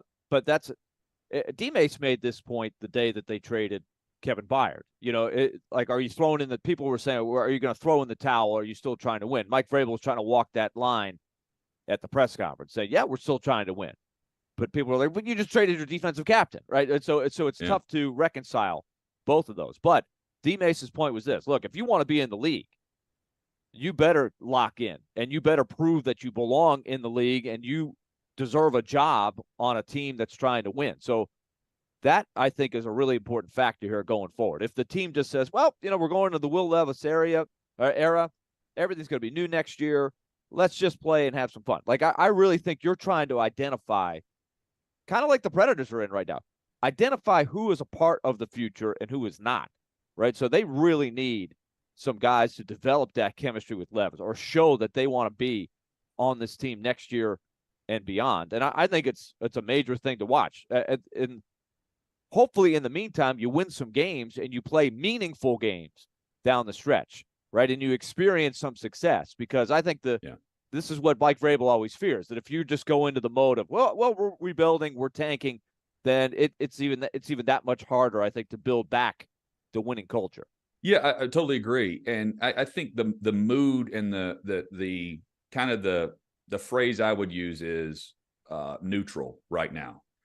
I feel like the players know, because just reading the vibe and the body language, or some of the answers post game, talking John Burton at Channel 5 and Steve Lehman about just reaction and what they gathered from Pittsburgh. It feels as though the players know they're not consistent enough to be who they want to be. They can't stack success. And after a big win last Sunday, there is another road loss 4 nights later. And those are neutral results, and it's a neutral locker room. They need a spark and consistency, but at the same time, the coaches and management know they can also develop the quarterback that can provide that now, and they can build towards the future and figure out the pros and cons of, is this our franchise guy moving forward? And in order to do that, he's got to have help around him, right? And that certainly starts with Burks, Hopkins, Henry, with the vets around him. They also need to be consistent in what they're doing. And look, Okonkwo and Phillips are at this point bonus, but you would like to have an answer. And if we don't have an answer, we'll have an answer, right? Like they have to figure that part out. And if they can get 2 of the 3, if they get 1 at this point, that is a solid development given where we were talking about these 3 over the first half of the season. And in red zone, where is the confidence level? They have 2 red zone touchdowns on 13 opportunities on the road this season. Oof. And that's where Hopkins is supposed to be at his best. Same would be for a tight end or finding a Burks in that opportunity. They got to get to the red zone, of course, but that's where you build momentum, confidence. And, oh, by the way, if the defense gets back to what they're doing, right now they're not good up front. They were 4th in the league over the first 4 games, dead last up front over the last 4 games. If they get back to what we know they're capable of and what they're expected to be, then they can also go to the sideline and know that they don't have to hold the opponent to 16 to 19 points per game for the Titans to leave Nissan Stadium or Tampa Bay with a win instead of a loss.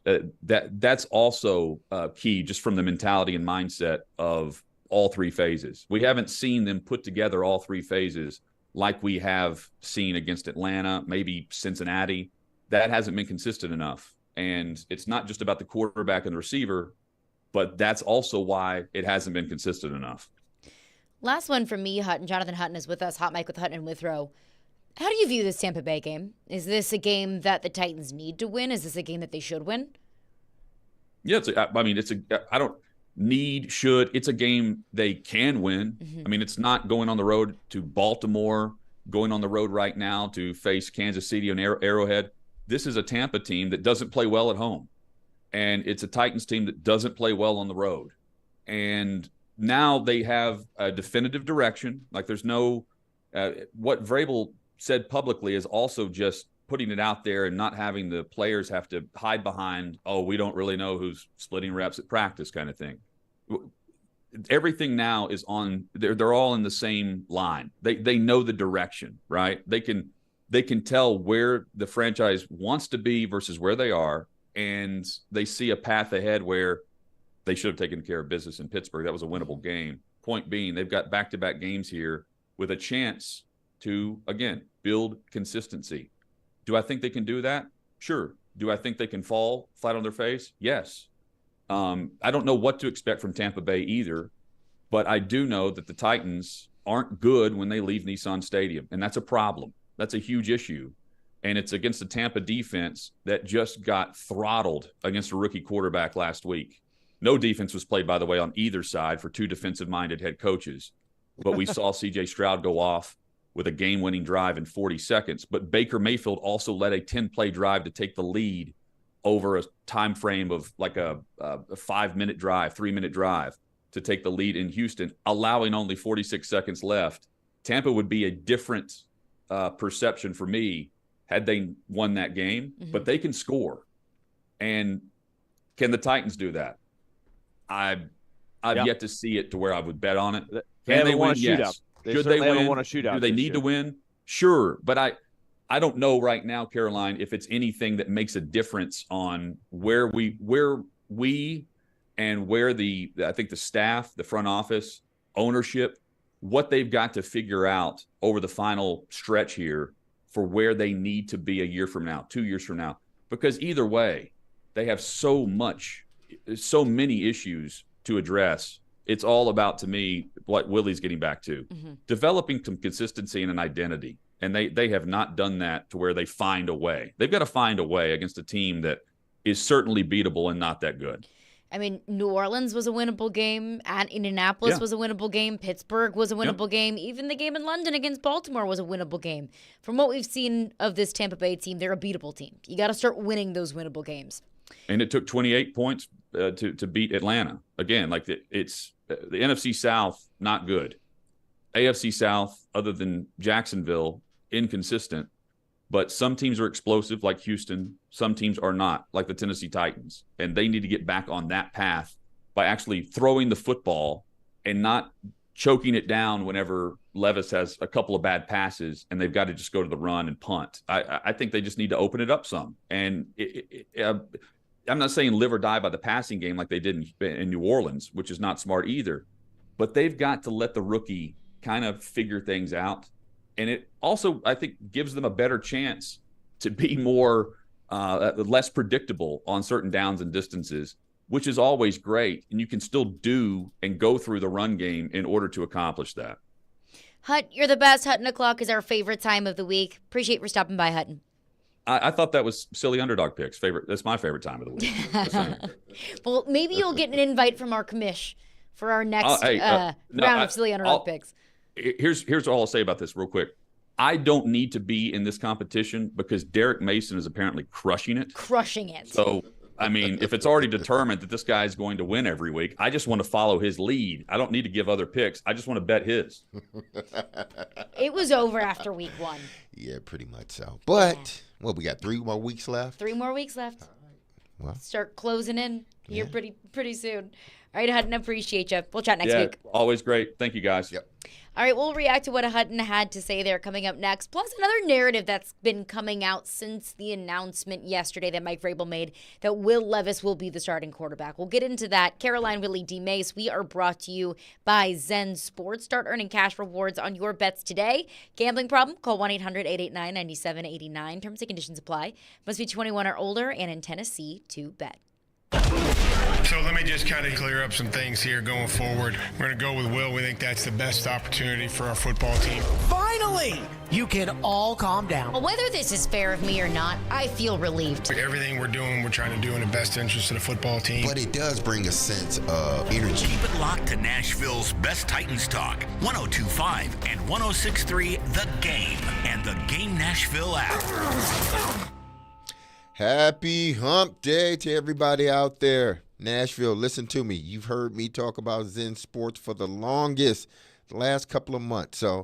And I'm excited to share with you some big news. All right, some big news, huge news. Now, when you sign up for Zen Sports account, with a Zen Sports account, you will receive up to $1,000 no danger first wager. Say that 3 times. That's right. When you place your first bet on Zen Sports, you can be reimbursed for the amount of your bet, up to $1,000 if the bet loses. And there's even more good news. Zen Sports is rolling out their brand new VIP reward program.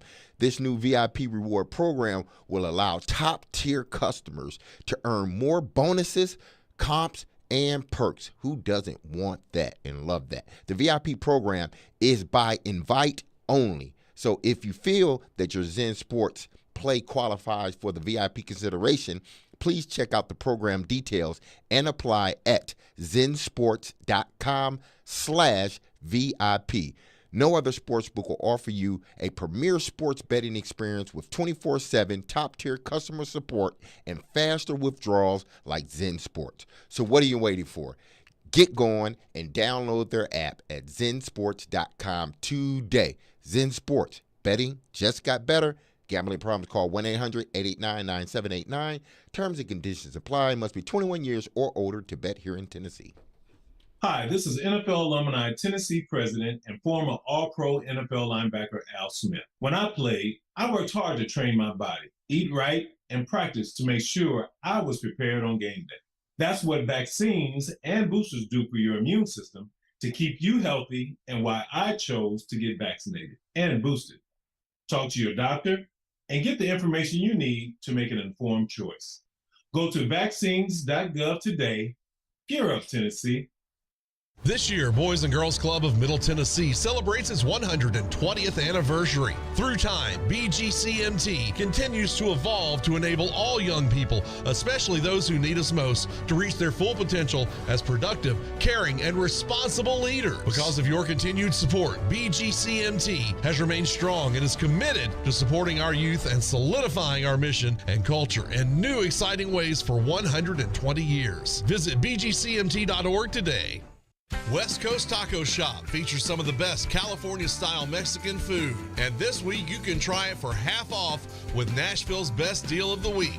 Their burritos, nachos, quesadillas, and a variety of tacos are delicious. And once you try this authentic cuisine, you'll become a regular. They also have a salsa bar. And ask about their free live music nights. West Coast Taco Shop, Murfreesboro Pike in Nashville. Get half off now at thegamenashville.com/deals. Jim Gaffigan here with some more Straight Talk. Now you can get a Walmart Plus membership, plus not pay for it, because it's included with Straight Talk wireless plans. You get free delivery with Walmart Plus, plus a Paramount Plus subscription included. Plus, you pay less for gas. That's a lot of pluses. Only Straight Talk gives you unlimited 5G data and Walmart Plus included on select plans for free. Straight Talk Wireless, available at Walmart. Requires service on Gold or Platinum Unlimited. One offer per eligible account. Paramount Plus Essential Plan only. Separate registration required. Additional terms apply. Blue Raider football lives on 93.3 Classic Hits. Hey, it's Big Joe. Join Chip Walters and me as MTSU returns home to Floyd Stadium this Saturday. It's our salute to service as the Blue Raiders take on FIU. Our coverage begins at 2. Your home for the Blue Raiders is 93.3 Classic Hits. What's up, Nashville? This is Stephen A. Smith. You're listening to Nashville's best sports talk, ESPN 102.5 The Game. Caroline, Willy, D-Mase, 102.5, 106.3, The Game and The Game Nashville app. Hey, tune in to 93.3 Classic Hits this Saturday for MTSU football. The Blue Raiders will kick off at 2:30 p.m. at home against FIU. Pregame beginning at 1:30 p.m. Coverage also available on the 93.3 Classic app and at 93.3classichits.com. So, correct me if you feel differently, but I've seen it in the text line. I've seen it on Twitter, this narrative that Mike Vrabel doesn't like Will Levis very much. And I think it started with that video in the tunnel. I think TD tweeted it out after the Falcons game. Of course, Will Levis superhero day where Mike Vrabel's talking to him in the tunnel and Will Levis is kind of talking to him. It's kind of an awkward interaction. But everyone's like, Mike Vrabel, he's not giving him a big hug. He's not patting him on the back. He hates him. And then Charles Robinson went on Michael Smith's podcast and he said that the Will Levis draft pick was an owner influence decision. And then there have been things that have been asked of Mike Vrabel in press conferences ever since the Atlanta game and after the Pittsburgh game and yesterday and today, where reporters are asking Mike Vrabel, rightfully so, the evaluation of Will Levis and his day against Atlanta, his day against Pittsburgh. And really, for the most part, if not in every single response, Mike Vrabel has made it about the team. Will, the team played great. The team didn't play good enough. Will made some mistakes. The team wasn't perfect.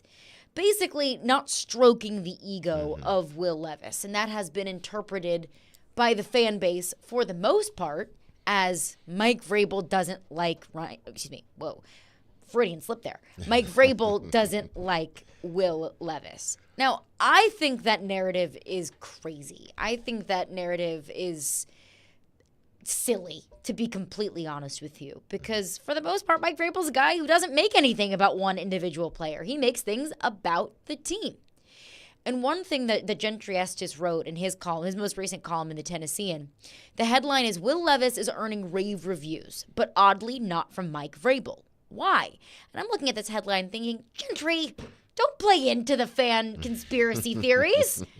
You know better than that, Gentry. But he pointed out and really laid out exactly what I'm thinking. And one of the points is, this is actually a positive that Vrabel isn't stroking the ego of Will Levis and singing his praises. Gentry writes, Vrabel is already holding Levis to the standard of a true number one quarterback in the NFL.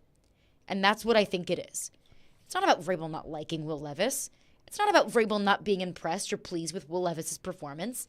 It's about Mike Vrabel holding Will Levis to the same standard that he holds every single other player in that locker room. In this sport, this industry, whether I like you or not, that's me liking you is like icing on the cake. As a head coach, me liking you is like icing on the cake. As a person, I only want to win. That's all I care about is winning ball games. I may not like you, but I respect you. You can help us win. All right, let's go get that victory. After we leave this locker room, we walk out that building, I may not want to ever hang around you because of the person you are. I'm not saying in this situation that's the way it is, but I played with players that I wouldn't hang out with. I didn't want to hang out with them. But once we got inside that locker room, it was like, okay, we all have a common goal, and that common goal is to win. I respect the way you play, the way you approach the game, so we all got a common view or a common goal at the end is to win games. So I can work with anybody as long as your common goal is like my common goal. We don't have to get there the same way, but common goal is to win games. You do it your way, I do it my way. Let's go. Vrabel is one of those old school players. That's what he is. He approaches the same way with coaching. Listen, I don't need to outwardly show that I like you, to everybody. No. What are we here for? Win ball games. I respect you. You go out there and you do something well. Okay, good. I know you can get better. You go out there and you play bad. There's things you can do better. That's how he is as a coach. I'm sure that's how he was as a player. Listen to him whenever he talks about New England, it was respect. We could have those tough conversations in our locker room We didn't always have to like each other, but we can have those tough conversations, and we respected one another. That's what he wants in that Titans locker room. We may not like one another once we walk out this building, but in this building, we all have one common goal, and we should be able to talk freely on what's going wrong, what's going right. If you're doing good, you can do better. Because if I continue to stroke your ego, some players don't. Some players feel, I've made it. I don't need to do anything else. He understands. He's seen it. He's been a part of it. He understands the dynamic that's going on here. I like what Will is doing. This is probably what Vrabel's saying. He's doing really good things. But that throw over there, don't make it.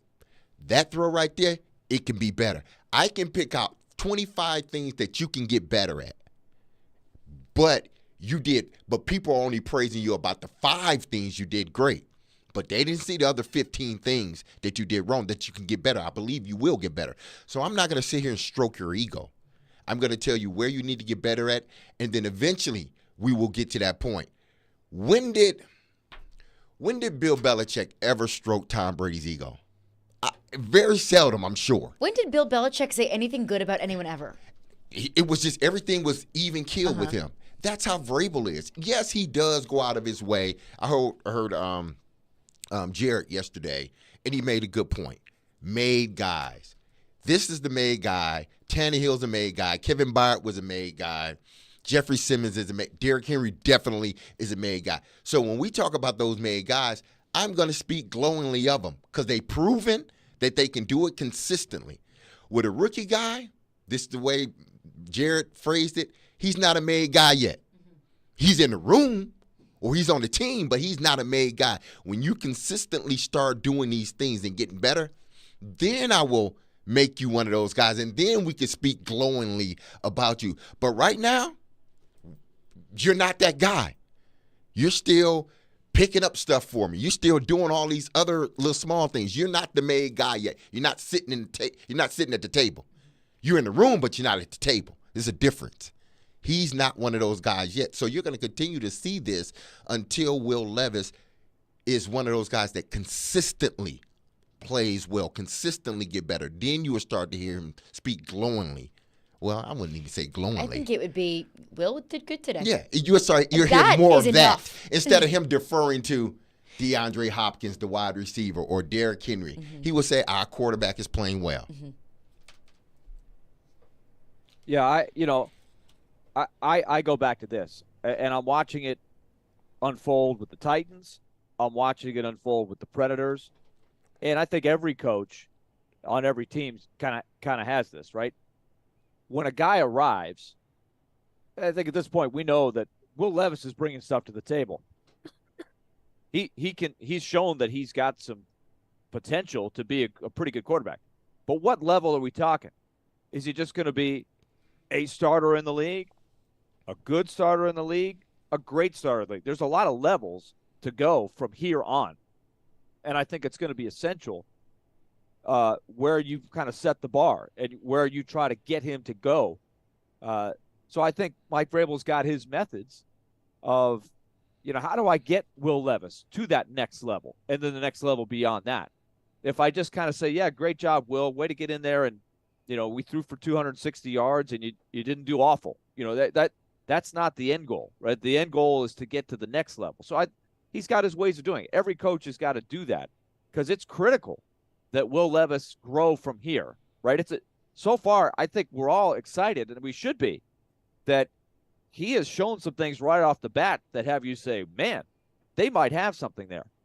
But going from there to being able to win with this guy, they're not there yet. I think Mike Vrabel, he knows that that's the case. Back to D-Mace's point, he's not a finished product. He does have things that he could do better. He does have areas where he can improve. I think Will Levis himself would say that. So I don't think that... And I think he did say that this morning. I think he handled himself pretty well in that press conference with those questions. Like one texter texts in, Ben texts in, phone lines driven by WilsonCountyHonda.com, regular Ben, not indie Ben, says, I don't think that the conspiracy started from the fans. Supposedly, Amy made them draft Levis according to some reports, which means he wasn't Mike's choice, if that's true. So I believe what he's referencing is Charles Robinson on Michael Smith's podcast when he said that Will Levis was an owner-influenced decision. Now, that doesn't mean that Amy went up to Rand and Mike and said, if you don't draft Will Levis, you're both getting fired. Maybe she did. I don't think that she did, though. An owner-influenced decision. And even if it was, that doesn't mean that Mike Vrabel doesn't like Will Levis. It doesn't mean that Mike Vrabel doesn't think Will Levis is coming along well and giving this team the best chance to win, because if he didn't, he wouldn't have named him the starting quarterback. Well, I mean, listen, it's not like this narrative is coming from every outlet. Charles, it came from what he was hearing. Great at his job. But it's not coming out. This is not something that, at least I'm not hearing, that is coming out of several outlets, like this outlet, that outlet, that outlet. He's not his guy. Will Levis is not his guy. He didn't want to draft Will Levis. It was more so of the owner.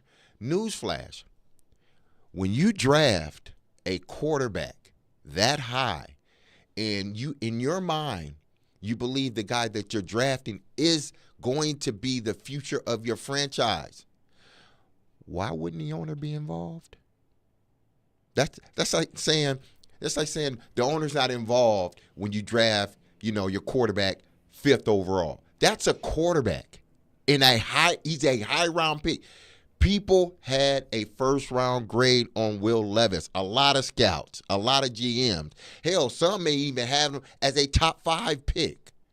So when you're dealing with a player of that magnitude, the owner should be involved, because, again, this is not a 2 to 3 to 5 year guy. This is a 10 to 15, maybe even 20-year guy. So if this is a long-term investment, yes, the owner should, with the quarterback position, yes, the owner should have a say on, listening to everybody, the head coach, GM, scouts, and then say, okay, all right, I like it.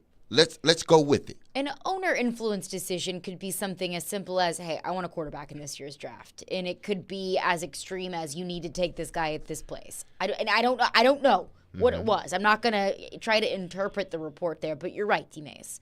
You don't draft a quarterback. You don't trade up to draft a quarterback without at least the thumbs up from the owner. I don't think Amy's involved in every single move the Titans make. I don't know if Amy had to give the thumbs up for Mike Vrabel and Rand Carthon to release Dane Cruikshank from the practice squad. But when you draft a quarterback, the owner's in on that decision. Yes. So the owner-influence decision, I don't know what that means. But back to the point is, Mike Vrabel doesn't hate Will Levis. Yeah, because when and not to say that Charles was pushing that narrative, but when it's said and others hear, because again, it's selective hearing. What do I want to hear compared to what he's actually saying? Well, what you wanted to hear was, oh, that was all the owner, had nothing to do with the head coach. The head coach wanted to go in another direction. That's not what I heard. The owner influenced, because they then went to the owner and said, okay, what do you think? Yeah, that's a good, do that, because eventually we're going to do it. All right, everybody's in agreement. Let's draft Will Levis. But I don't want this narrative being put out there now that, again, that Vrabel doesn't like Will Levis. He didn't want to draft Will Levis. He was apprehensive about drafting Will Levis. I don't think that was the case. You got to he's bringing his young quarterback on the way he feel is best. Don't want to get too high on him. Don't want to get too low on him. What he did with Malik Willis was something totally different, because he knew, listen, this guy, he's not going to be a starter in this league. And we threw him out there. It wasn't good. So when he speak on Malik Willis, he tries to uplift him because he's already in a bad place. So he tries to uplift him as a coach. That's his job. With Will Levis, he doesn't have to do that at this point. He doesn't have to uplift Will Levis. He just got to make sure Will Levis doesn't get bigger than the organization. And I think that's the way that Mike Vrabel runs this locker room. That's the way that Mike Vrabel runs this team. We'll get back into your thoughts on this, but coming up next, Predators fall to the Calgary Flames 4-2 last night. We'll get Willy's thoughts on what he saw from the Preds last night. Plus, not great reviews from Andrew Brunette. We'll get into that coming up next. Caroline, Willy, D-Mase. Tune in to 94.9 The Fan this Saturday for Vanderbilt football. The Commodores will kick off at 11 a.m. on the road against South Carolina with pregame beginning at 9:30 a.m. Coverage is also available on the 94.9 The Fan app and at 949thefan.com. Every Wednesday at 8:30. Join Robbie and Rexroad for The Choice is Yours. 2 sports questions, 2 non-sports questions. They'll answer a couple of questions about life and sports. The Choice is Yours is built by Jarrett Companies. You have a choice. So when you have a need for site and utility work, fire protection, concrete and asphalt services, the choice is simple. It's Jarrett Companies. For more, visit JarrettCompaniesInc.com. The Choice is Yours. Wednesdays at 8:30 on 102.5 and 106.3 The Game and the Game Nashville app. Moving can be stressful. I know, we've all been there, but it doesn't have to be stressful. Caroline Fenton here for my friends at Black Tie Moving. And at Black Tie Moving, their trained and dedicated team is there to ensure that they take the stress out of your moving process. But take my word for it, because I moved with Black Tie Moving over the summer, and I can tell you that they truly did take all of the stress out of the process. From the very beginning, I knew exactly what I was going to get. I knew exactly what to expect when I had a phone call with a local professional moving consultant where I got a free estimate. And then when my moving day came around, it was really, truly so easy. I literally kicked my feet up, let the movers take care of all of the heavy lifting, literally and figuratively, and they couldn't have been more respectful, more kind, and just overall great. It was great customer service, great movers, and such an easy moving day. So visit blacktiemoving.com or call 615-437-8401.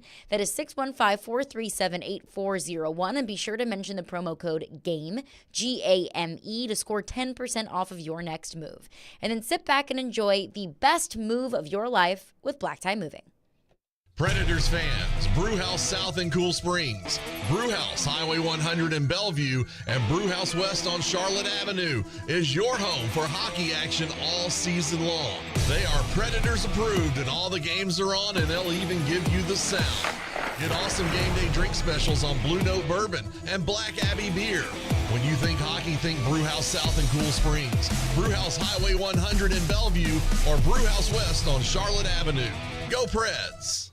Genesis Diamond's biggest and last sale of the year is coming. November 17th through 19th. It's an extraordinary event with savings of 20, 30, up to 35% store-wide. Rings, earrings, pendants, bands, bracelets. Nothing's held back for this once-a-year, 3-day store-wide sale. Acclaimed designers will be flying in with expanded collections and special pricing. Plus, get 0% interest financing. Luxury pre-owned Rolexes are also included. Lab-grown diamonds, too. Discounts up to 35%. Genesis Diamond. November 17th through 19th only. Green Hills and Cool Springs. Join the Nashville Area Chamber of Commerce on December 4th, 5th, 6th, and 7th for an exclusive look into what makes Nashville the It City. Whether you're new to town or a Nashville native, Intro Nashville gives you the opportunity to become engaged and connected to our city's community. During this multi-day immersive program, you will hear from over 20 community leaders and industry experts whose storytelling unlocks a comprehensive view of our city and region. Gain historical and economic perspective on Nashville while establishing relationships with local business leaders. Space is limited. Register now at intronash.com.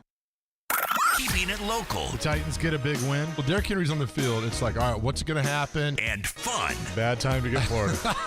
They're going to be mad. Oh, my goodness. Every day, it's Chase McCabe. I was sitting here going, I think I'm going to watch Batman 1989 tonight. And Big Joe Dubin. That's your plan for tonight? Probably, yeah.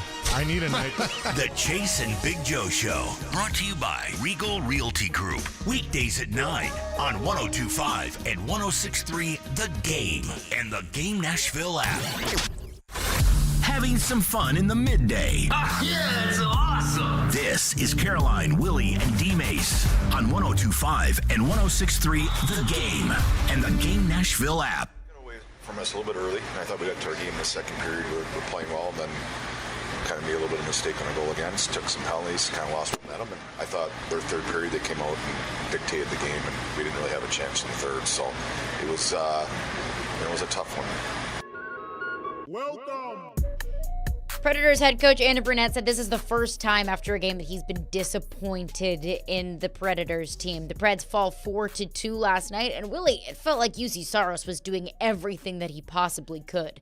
That things were kind of moving and grooving. You get up to an early 2-0 lead, and then 4 unanswered goals from the Calgary Flames last night. What went wrong?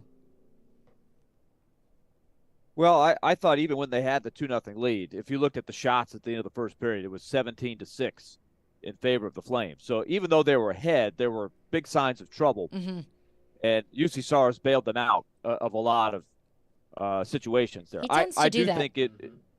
Think he does, and that's a comforting thing. Yeah. A comforting thing going forward here. But that was the first game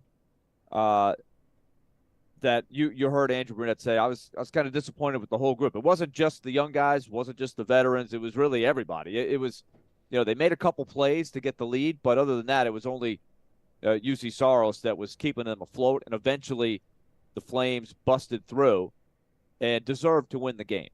And analytically, too, when you look at the statistical, the shots, the chances, that was the most one-sided game that they've had. Right, they were in the game because of UC Saros, but they did not do what they wanted to do. So there's going to be games like that. It was doubly disappointing because they were coming off of the good win against the Oilers. They didn't seem to have their legs. They didn't have their sharpness. They were flat, right? And these are all coming from Andrew Brunette, but I think anybody who watched the full 60 minutes would agree, right? So I think the big questions are the big picture. I was really interested in some of the things that Barry Trotz was discussing with Jared, because I think that's what the important things are going on. It falls right in line with what we're talking about with the Titans today, right? You're trying to assess, what do I have here? How are the young guys coming along? And you can see some of the guys are doing well. Luke Evangelista and Tommy Novak are looking good, right? Yeah. Those are two guys that they're trying to find out about that are passing the tests, right? They're moving forward. They've got to make a contract decision on Tommy Novak, which is going to be a really unique one. I love how Evangelista is working with Novak and Sherwood there. That's a big plus. Then you've got on the other side, Yuso Parson, who's been very up and down, struggled again last night after having a couple of good games before that. He's been very inconsistent, but he's a big part of the future. And then there's Phil Tomasino, right? Who I know Jared asked Barry Trotz about him. What do you do about him? So it just goes to show you that there are growing pains, right? Not everything is going to fall into place perfectly. So you have some difficult situations you're trying to deal with when you're in this. So, they're going to go back to the drawing board today, and then they've got another opportunity tomorrow, hopefully, to find a way to get a couple more points. Then you got 9 out of 10 of the next games at home. So critical stage of the season coming, but this process is really intriguing to me.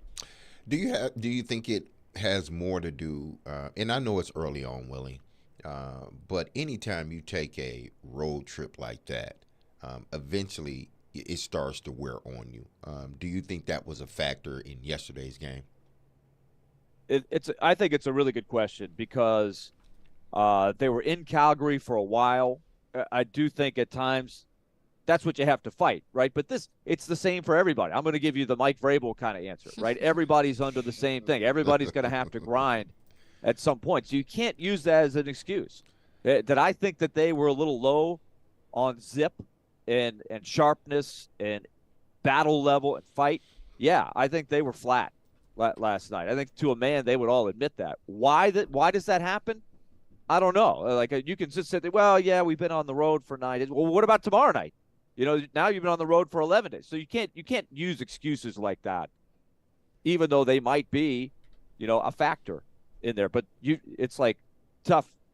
Life's tough. This is the NHL. You got to overcome that if you're going to be a good team. Yeah, but I guess the only reason I brought that up is because of coach's comments after the game.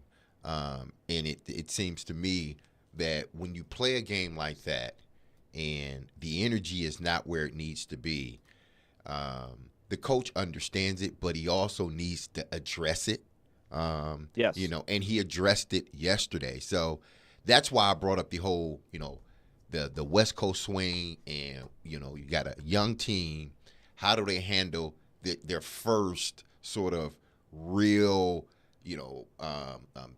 not scheduling conflict, but a real road stint for them? And it seems like last night all of it came to a head, and not in a good way. Yeah, that's where I think you lean on your leadership. But that was one thing. When they had lost games before, I think Andrew Burnett was sitting there going, okay, is my team fighting? Are they giving it everything they got? Are they playing with a lot of energy? And the answers were yes. The mistakes they were making were things that they could live with. Last night was a little bit, as he said, to use his words, more disappointing because they just didn't seem to have it. And it was a game that they still could have won, right? Sometimes you got to win games where you're not playing your best. But maybe, an extra good 10 minutes or one great third period, that could have been a game they could salvage and win against a team that had been struggling. Now, you got to say, I thought the Flames played very, very well last night. And that was a team that has been called out a lot, right? They have not had success. They lost 6 games in a row. But their last couple of games have been better, and I thought they played well last night. But that's a team that I think Nashville still matches up with and is capable of beating. So you're going to lose games along the way. Now, how do they respond? But so that's the small picture. And then the big picture is you've got guys like Cody Glass that are going to be back in the lineup at some point. You've got a couple of guys on the waiver. You've got a full roster. There's going to be some decisions that they have to make with some of these young guys, and they knew they were going to have to make them. And so that's a big question I think they're dealing with right now is, okay, is it time to send down a Phil Tomasino? Or who do they have to waive somebody? Or can they sneak somebody else down to Milwaukee, who's still a young player, like a Fagemo? So these are tricky things that they have to sort of move through as they keep their eye on the target, right, and answer the question, what do we have with this young group of players here? Tricky thing, right, especially for Andrew Burnett, who's sitting there going, I got to beat the Jets. We don't want to fall to 5-8 here. We want to have a decent road trip here and not a poor road trip in terms of results.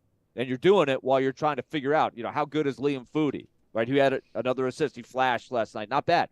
What do I do with Tomasino? What do I do with Parson? So that's a tough job to have as a first-year head coach, but that's the job. You're doing a balancing act while also trying to not dig yourself into a hole at, right. I don't want to call it a critical point in the season, but at a point in the season where it's no longer still really early. And it still is really early, but it's getting to a point where you can't dig yourself in a hole because it's going to be not really early really soon. And it's going to get to a point where that hole gets more and more difficult to dig yourself out of. But we'll continue the conversation and continue to get back into your phones. But coming up next, now that we're focusing on the Will Levis era, now that we're on to Will Levis being the QB1 of the Tennessee Titans, how do we summarize the Ryan Tannehill era? How should we remember Ryan Tannehill as a Tennessee Titan? We'll get into that coming up next. Caroline, Willy, D-Mase. Make your silly underdog picks for your chance to win weekly prizes. You can play at thegamenashville.com or the 1025 The Game app as we approach Week 11 of college football and Week 10 of the NFL. Silly Underdog Picks is presented by Volunteer Hose and Gasket. ElectronicExpress.com. We make it happen. Need cash for the holidays or want to be credit card debt-free for the new year? Call Loan Pronto today. Their Express Equity line of credit could get you $20, $50, $100,000 in as little as 5 days. Willy Donick here. Listen up. You've got a ton of equity in your home, and Loan Pronto can help turn that equity into cash to put it to use. You can access up to 95% of your home's value. Use the money to pay off all your credit cards or pay off personal loans. Start the home improvement project you've been looking for. You can get the money you need now and still keep your primary mortgage intact. So your 3% rate is protected. Call right now, 615-499-5780. Get the holiday cash you need or pay off all those credit cards. 615-499-5780 or go online at loanpronto.com. Equal housing lender, NMLS 166-1781, subject to lender approval. Vanderbilt Commodore fans, 102.5 and 106.3 The Game, along with 94.9 The Fan, is your new home for broadcast of games and the Commodore Hour on Monday evenings. Catch all the action for football, men's and women's basketball, and baseball all season long. Go Doors! Now, your Game Center update. This Game Center update is brought to you by Gary Force Acura, proud sponsor of your Nashville Predators. This is Nick Frazier. Yesterday, Titans head coach Mike Vrabel spoke to the media and was asked about Treylon status, and he mentioned he is unlikely to play on Sunday against the Bucs. Other news surrounding the Titans rookie quarterback Will Levis will be the starting quarterback going forward, as veteran quarterback Ryan Tannehill will serve as the backup. And last night in Nashville, the Boys and Gold's playoff run came to an end. Nashville SC needed a win to force Game 3 in Orlando. After the match, Gary Smith mentioned his side's performance slowed down after the League's Cup. I think the season had caught up with us. We can now look back and say we peaked in the final. There have been some very, very good things go on throughout the year that I think we're all going to look back on and be very proud of. But there is no two ways about it. That's painful. It was a bitterly disappointing way to go out of the playoffs. Nashville SC have a quick offseason as they try to get ready for the Champions Cup in the early part of next year. I'm Nick Frazier, and you're listening to 102.5 and 106.3 The Game. For more, follow us on Twitter at 1025 The Game or visit thegamenashville.com. Live from the Hiller Plumbing, Heating, Cooling, and Electrical Studios. WPRT FM Pegram, WPUC HD2 Laverne. Nashville's exclusive home for the Nashville Predators. 1025 and 1063. 79-52 Vanderbilt. And I think he's going to coach him up by Cheryl. You're going to see more moves. The Game. A Cromwell Media Station. Covering your teams and the news of the day. Ladies and gentlemen. This is Caroline, Willy, and D-Mase. It was pleasant to listen to. With Caroline Fenton, Willy Donick, and former NFL wide receiver Derek Mason. You are hands down my favorite radio personality of all time. On 1025 and 1063 The Game and the Game Nashville app. With no further ado, Caroline, Willy, D-Mase, 1025, 1063 The Game, and the Game Nashville app. We are live from the Hiller Plumbing, Heating, Cooling, and Electrical Game Studios, and we're streaming live on Twitch, Twitter, YouTube, and Facebook Live every single day.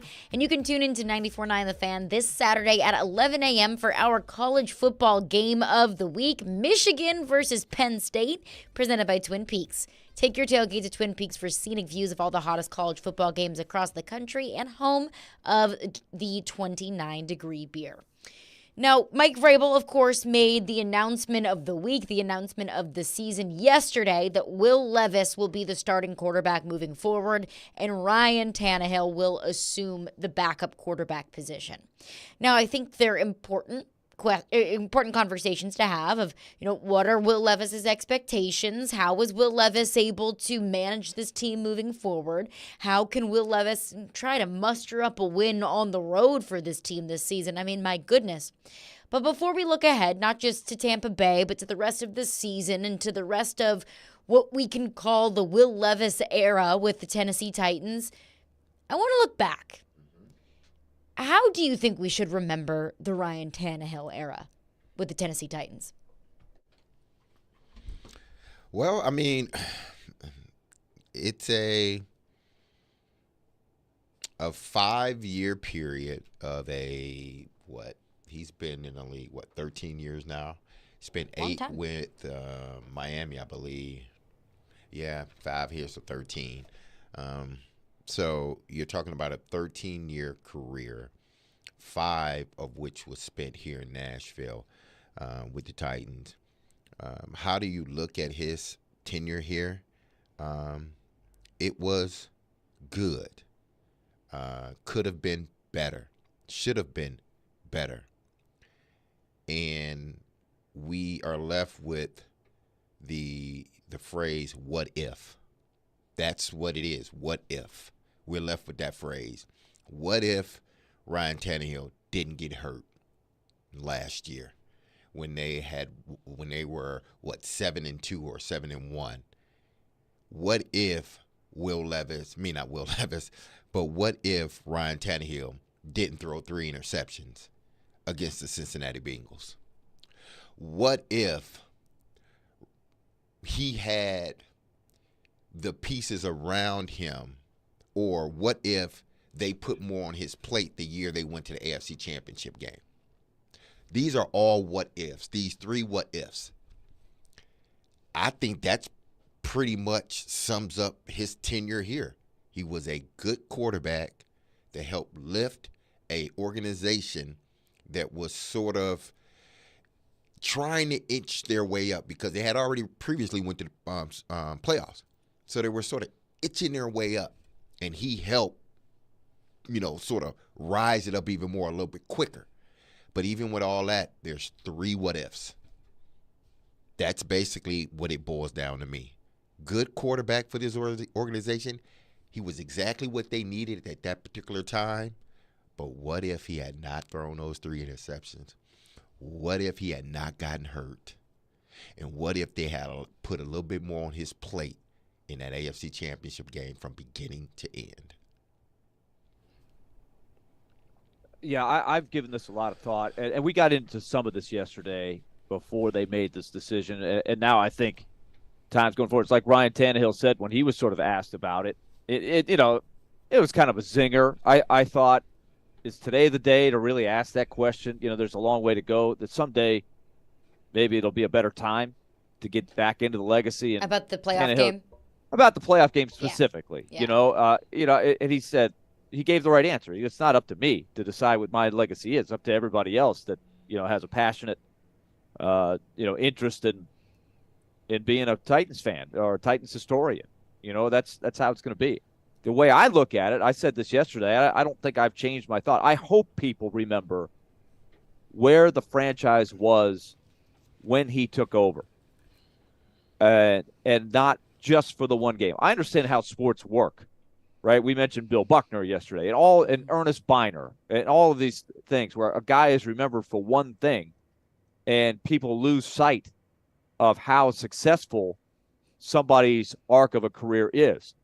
And so I will continue to set the example from my perspective of I'm going to stress that could have been a lost franchise for another several years. They were bad before they got Marcus Mariota, right? That's how you got Marcus Mariota. They had the second pick in the draft. They had some bad years. And then they had some mediocrity, some small growths. Marcus Mariota was good, not great, had his moments. But then that was about to come to an end, and then it was like, where do we go? And all of a sudden, out of nowhere, here comes Ryan Tannehill to give you a huge shot in the arm. Playoff wins, an AFC championship game, a couple of division titles. Yes, playoff pain. But they got to the playoffs. I'm not taking that for granted. It could have been a lot worse. So that's how I'm going to go with it. I thought it was a very successful era, especially what the expectation level was when they traded for him, which was none. What were the expectations when they traded for him? Really nothing. The expectations were, hey, this guy could be a good alternative. Hey, this guy could be a pretty good backup. Yeah. Yeah, maybe he'll be, who knows? Maybe he'll be a nice backup. I did not think he would do anywhere near as well as he did for them. So the fact that he got to the point to where he could be a quarterback for a number one seed to fail, that I think that's still a great victory that he did that much, if that makes sense. And I would agree. And I would say that is how I think he should be remembered. That he was the quarterback that got you out of the football drudges when you were just a bad to miserable team. Losing games in the future the path to the future just didn't look very bright. When you take Marcus Mariota and you think that that's going to be the guy, you think that that's going to become your future franchise quarterback, and he's just not. And then Ryan Tannehill comes in, and all of a sudden, you're relevant again. And not only are you relevant, like, you're a contender. They were the number one seed in the AFC in 2021. And look, I know that is a massive splotch on Ryan Tannehill's resume here in Tennessee is the 3 interceptions against Cincinnati. There's really no other way to sugarcoat it. There's really no nice way to go about it. Is you had a path to the Super Bowl, that was your year. And Ryan Tannehill threw it away. And after that game against Cincinnati, it felt like the window was slowly but surely, if not rapidly closing, if not shut. And that's a shame. And that's hard to look back on a Titans fan as, taking your word, D-Mase, as what could have been, what we could have had Ryan Tannehill just thrown one fewer interception, and that's a shame. But Ryan Tannehill got this franchise to a point where there was hope, where now the Titans, you look at it and you go, okay, well, this team can get back to where they were. This team can get back to being a contender. This quarterback, Ryan Tannehill, gave this team hope again. And I really do hope that that's how the fans approach it. That he can go out in a way that you can say, you know what, we had our ups and downs. You know what, we had some opportunities that weren't taken, partly because of Ryan Tannehill. But thank you for where you got us. I hope that fans don't look at it and say, good riddance, you bum, because that's not what it was in the slightest. And I don't think that's giving him his due, nor do I think that's a fair way to remember Ryan Tannehill and what he did for this organization and what he's done for this city. Well, unfortunately, in the world of sports, that's not the case. It's just the way it is. Even if, Willy brought up Buckner, even till this day, that's all they talking about. That's all they talk about when it comes to him. Ernest Biner, even to this day, the first thing that comes up is the fumble in the end zone. You were on your way to the Super Bowl and you fumbled it away. Unfortunately, those are the things that people are going to remember because you never were able to rectify what people thought was what people believed to be this big blotch. You were never able to wipe it away because you never got to that point again. Well, in Biner's case, they got to it again and sort of same thing happened. I don't think it was Biner, but they end up fumbling it away or turning it over and didn't get to the Super Bowl, or advanced in the playoffs. But with this team, with Ryan Tannehill, that will unfortunately, and it's not fair, and let me correct myself, he played 6 years in Miami and 5 years here, so a total of 11. But they were trying to recapture that 14 and 15 year that he really sort of came on as a quarterback. 4,000 yards both years, over 25 touchdowns. But unfortunately for Ryan, unless the only thing that changes that, and this is sports, this is just the way it is, I'm not sugarcoating it. The only thing that would have changed people not bringing up the Cincinnati thing, the first thing they think about Ryan Tannehill is if he had gotten this team to a Super Bowl after. And unfortunately, that's why I go to the what if. Because that next year, what happens? They go 7-1, 7-2. All of a sudden, he gets hurt, a bunch of other people get hurt, and the season goes down the tank. I think that was a year after or 2 years after. It might have been 2 years after because they went to the playoffs and lost to Baltimore, so it was 2 years after. But you never got an opportunity to recapture that in advance. Like, you never got an opportunity to make good what you did wrong. That's why people, good or bad, people are always going, when you say Ryan Tannehill, if you're a true Titan fan, you're going to say, Cincinnati game, 3 interceptions. Unfortunately, that's the way sports work. You're either going to be known for the great play, and in your whole career, everything else will be disregarded, or you will be known for a bad play, and everything else you did will be disregarded. In terms of how sports work, exactly. Here's one, Caroline, that you'll appreciate being a Cardinals fan, right? What happened over the summer?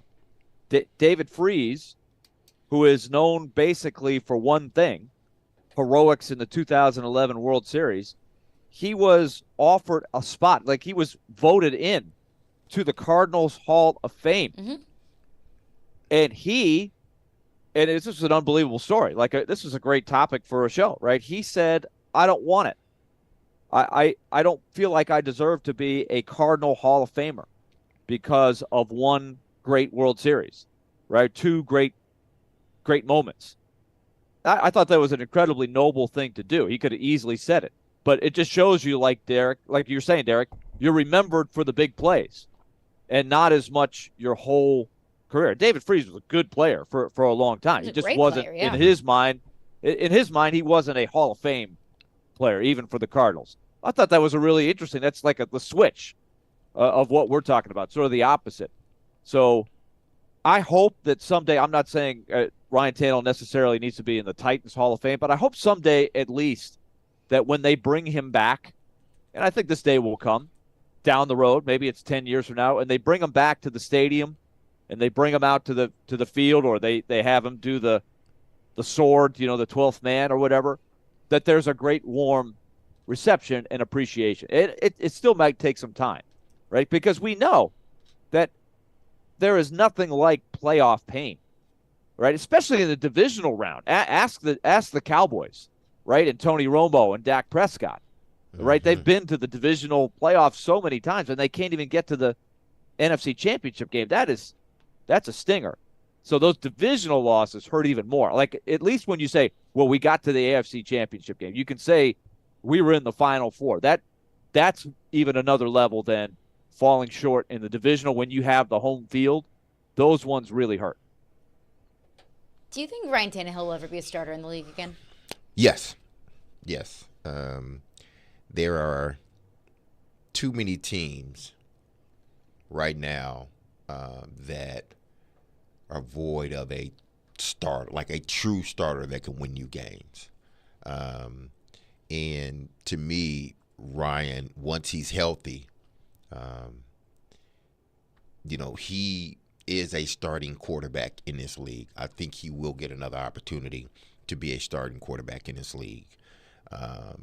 So, yeah, there's a team out there, or a few teams, I think, that would love to have them on their roster, either, to be a bridge quarterback for the next guy, or to, say, hey, listen, you're our quarterback for the next 3 or 4 years, because he's only been in the league 11 years. I thought it was longer than that.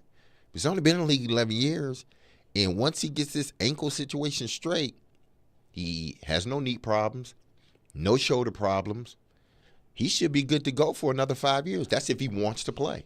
5 years? Yeah. He'll be 40. No way. Listen, he's only played 11 seasons in the NFL, and I know he's a little bit older, but if he take care of himself and he 5 years as a starter? No, I'm not saying 5. I'm saying 5 years in the league. He probably has another 2 or 3 years as a starter. Sort of like you're saying, like the Matt Castle, exactly, Dave Krieg absolutely. kind of thing. Yeah. You're a former starter that's now a reliable backup that can go in. I don't think that's crazy. How old was Steve DeBerg? He was like 43 or 44 coming in there for the Falcons that one year. He played for everybody. But that is, you can't have sort of a second career if you want it, being a good mentor. Neil O'Donnell's another great example, right? He and Neil had that last moment in the sun. You remember that, D-Mase, where Billy Volek got hurt after Steve McNair had already gotten hurt, and it was like they were desperate. And Floyd was calling up, Neil, are you around? Come on in, play one more game. And he was like, what? You just cut me. That was a drama. But he came in there, he had that last game against Tampa, the defending champs, and he led them to victory, and he could kind of march into the sunset. So you never know what opportunities might be out there for him if he can stay healthy. I think still that's the big thing. He's got to get as healthy as he can. It is interesting, and I don't know if he's really willing to say it now publicly, or if he even really knows what he wants in the future. But do you want to continue being a backup? Do you want to try to go somewhere else and be a starter? If you're going to be a backup somewhere, would you rather just be a backup here? Would the Titans be willing to sign him just to a short term, not a lot of money? That's a really interesting thought. That's a really interesting thought. But so D-Mase, does that fall into he could be a backup, but the best spot is not for him to do it here; it's somewhere else? Or can he really do it right? Say, look, Will Levis loves having Tannehill around. Like I don't know. It's an interesting question I hadn't thought of.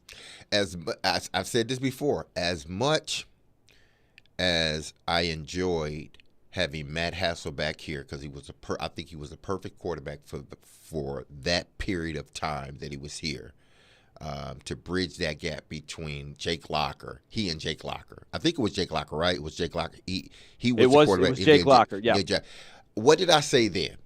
I said they got to move away from Matt Hasselbeck. They have to move away from Matt Hasselbeck. Not because I think he can't play, because I believe he can. But in order to give this young quarterback a true opportunity to prove whether he's the quarterback or not, he need not be looking over his shoulder anytime something goes wrong. And they moved away from Hasselbeck. He went up to Indianapolis. It's the same here. And who did they bring in? Fitzmagic. Yeah, they brought in Fitzmagic, which he knew. Like, you're coming in as the backup. You've never been a starter here. Knowing his role. Yeah, exactly. So this is the same situation to me. Allow Ryan Tannehill to go, if he wants to go and further his career as a starter. Because, again, I think he has 2, maybe 3 more years as a starter in this league. Now, he has about 5 or 6 if you want to be a backup. Hell, he can play longer than that if he wants to. That's up to him. But Ryan's going to be wheeling himself out in a wheelchair. Hey, if you can make 8 or 9 million just holding the clipboard, damn it, do it. Backup quarterback, I think, is the best job in America. Absolutely. So college football coach that gets fired a second. You got to move away from Ryan Tannehill so that there's no question, even if something goes wrong for a week or 2, there's no question who our quarterback is. Mm-hmm. It's Will Levis. We're not bring in another veteran guy that knows his role, that has never been a starter here. You bring him in and say, hey, this is what you're a backup. You're not a starter. The only way you come in is if the young kid gets hurt. Makes sense. And Ryan might look at it like, look, love it here. Somewhere else I can have an opportunity to start. He can always and I don't live have here. that opportunity here. Yeah. He can always live here. I mean, nothing wrong with that. 615-737-1025 is our phone number. We got a bunch of thoughts on this, so we'll get to those coming up next. And everything is on the table. What you think Ryan Tannehill's legacy will be and should be here as a Tennessee Titan. What you heard from Mike Vrabel, Will Levis, and Ryan Tannehill today. We'll get into those coming up next. Caroline, Willy, D-Mase, we are brought to you by Zen Sports. Start earning cash rewards on your bets today. Gambling problem? Call 1-800-889-9789. Terms and conditions apply. Must be 21 or older and in Tennessee to bet. Coming on in Forsberg, he in Winnipeg, Manitoba, Canada, for the final stop of the Preds' 5-game road trip, where they will play the Jets tomorrow night. Puck drop at 7 o'clock tomorrow. Pre-game coverage starts at 6 with Chase McCabe, Hal Gill, and I. Your home for Smashville is 102.5 and 106.3 The Game and the Game Nashville app.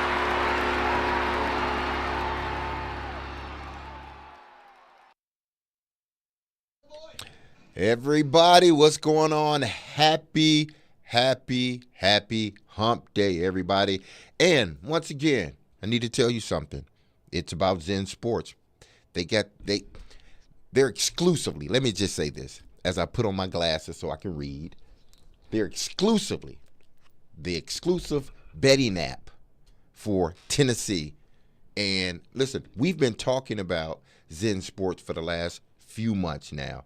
Probably even longer than that. So what I need to do right now is I need to share with you some big news about Zen Sports.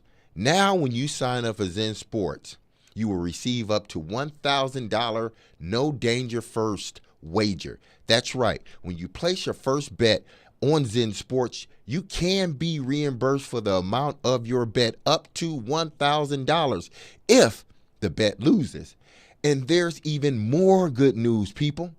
Zen Sports is rolling out its brand new VIP program. Who doesn't want to be VIP? Very important person. Okay? This new VIP rewards program will allow top-tier customers to earn more bonuses, comps, and perks. I like that. The VIP program is by invite only. So, if you feel that your Zen Sports play qualifies for the VIP consideration, please check out the program details and apply at zensports.com/VIP. No other sportsbook will offer you a premier sports betting experience with 24-hour top-tier customer support and faster withdrawals like Zen Sports. So what are you waiting for, people? Get going and download their app at zensports.com today. Zen Sports, betting just got better. Gambling problems, call 1-800-889-9789. Terms and conditions apply. Must be 21 years or older to bet here in Tennessee. Join MTSU football November 11th inside Floyd Stadium for the 41st annual Salute to Veterans and Armed Forces. Blue Raiders will pay tribute to our brave veterans, current service members, and their families for their service and sacrifice. Veterans and their families can receive complimentary admission. For more information, visit GoBlueRaiders.com. Kickoff is scheduled for 2:30 p.m. against FIU. Let's go Blue!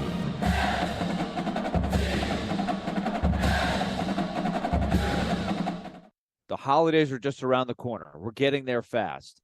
In fact, it looks like Christmas from where I am here in Winnipeg. We got sideways snow going on out the side. I know it's about 85. It feels like summer back in Nashville. But the point is, Lone Pronto knows that at the end of the year, sometimes you make financial decisions and important decisions. And you might sit there and be saying, you know what? It's time to do a home improvement project. We want to make our home even more valuable, but how do we get the cash to do it? Well, the Express Equity line of credit can be perfect for that. They can get you thousands of dollars out of your home's equity while keeping your primary mortgage intact. So you use the cash, reinvest in your house becomes even more valuable, and you've got the cash to address it. So that's just one way that Lone Pronto can help you with their Express Equity line of credit. Give them a call right now, 615-499-5780. That's 615-499-5780, and get that plan for 2024 after the holidays in motion. LonePronto.com is the website. Equal housing lender, NMLS 166-1781, subject to lender approval. Get ready for a magical holiday experience at Belle Meade Historic Site and Winery. Join us for our free holiday open house Thursday, November 16th from 5 till 8 p.m. Meet Santa and Mrs. Claus, tour our enchanting mansion, and delight in holiday crafts and activities for the whole family. Treat yourself with our renowned wines and bourbon from Belle Meade Winery and savor foods from the Belle Meade Meat and 3. Let's create cherished memories that will last a lifetime at Belle Meade Historic Site and Winery. Only 7 miles from downtown Nashville. Reserve online at visitbelmeade.com. Calling all sweet tooths. Head to Nashville Toffee Company, a place where rich, chocolatey daydreams are created from a secret family recipe generations in the making. Their toffees and candies are handcrafted in Nashville using all natural, kosher-certified ingredients. Sweet creamery butter, pure cane sugar, premium roasted nuts, deep rich chocolate, and sea salt. Visit NashvilleToffeeCompany.com or drop by their headquarters on Air Lane Drive for a positively hassle-free shopping experience. Whether you're buying for 1 or 100, Nashville Toffee Company is here to make your holiday gift giving easy. A new Bank of America report found more than 9 in 10 black business owners and more than 3/4 of Asian American and Pacific Islander entrepreneurs plan to obtain financing for their small businesses in the coming year. Business growth and investment remain priorities for black and AAPI entrepreneurs. 45% of AAPI business owners and almost 3/4 of black entrepreneurs plan to expand their business in the year ahead. 54% of AAPI business owners believe their revenues will increase over the next year, as opposed to nearly 9 in 10 black business owners. Sharon Miller, president of small business and head of specialty banking and lending at Bank of America, has more. As black and AAPI business owners expand their operations and invest in their future growth and success, Bank of America remains committed to providing all our business clients with the resources and guidance they need to overcome challenges and grow their business. For more information, visit bankofamerica.com/smallbusiness. That's bankofamerica.com/smallbusiness. Your company's hiring. Who isn't? We would love to show you how to use 1025 The Game to attract and retain employees. We can also help you find the exact person you're looking for with a targeted digital campaign. You can trust our team to help you build your team. Email us at together@cromwellmedia.com. Vanderbilt football lives here. This Saturday, it's Vanderbilt and South Carolina from Williams-Brice Stadium in Columbia. Kickoff at 11 a.m. Our coverage starts at 9:30. Your home for the Commodores is 102.5 and 106.3 The Game and the Game Nashville app. Hey Nashville, this is Gary Bettman. You're listening to Nashville's best sports talk, ESPN 102.5 The Game. I feel like I did a lot of good things for this organization and kind of turned things around for a good period of time and won a lot of football games. So, it wasn't perfect, never is perfect, but hopefully people can look back and see the good things that I did and how I, helped this city, helped this organization, and helped turn things around.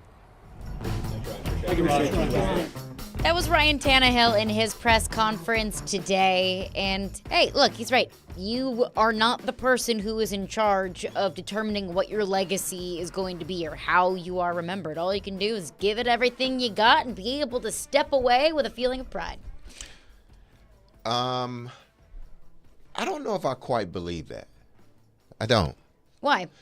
Because you do have a say in your legacy. Your life is your legacy. Well, what you do what you can, yeah. But you aren't allowed to get up to the podium and say, I want you to remember me as this. No, but what I'm saying is this, is that you sort of narrate your legacy as you're playing. You narrate it. You write it out. Good or bad.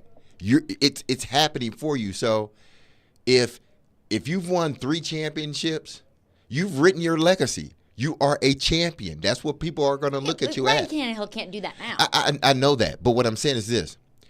If he would have won 3 championships and still threw that 3rd interception, the 3 interceptions against Cincinnati, but he had one in the midst of all that, won 3 Super Bowls or whatnot. Your legacy is written. You wrote your legacy by the way you played on the field. So you do, because I just think about it totally different. You are the curator of your legacy. What you do, what you leave in this game is who you are. But I mean in Ryan Tannehill, because you're right. You control your destiny, you control your legacy by what you do and you don't do. Mm-hmm. In Ryan Tannehill's position, that's behind him. Yeah, that is behind him. But he can't rewrite his legacy now. He can't but that's what I'm saying. His whatever has happened the 5 years here for the Tennessee Titans, that's what it is. And as I said before, unfortunately, some people are going to look at just the 3 interceptions. But if you are going to be fair to Ryan, yes, you're gonna look at the 3 interceptions, but then you're gonna look at his career. Like, what did he do while he was here? The stuff that he put down. Yeah, I get the 3 interceptions, but what did he do? To me, it's more about that than the 3 interceptions. But like I said earlier, unfortunately, sometimes it doesn't work that way. Mm-hmm. But you are essentially a curator of your legacy. You are.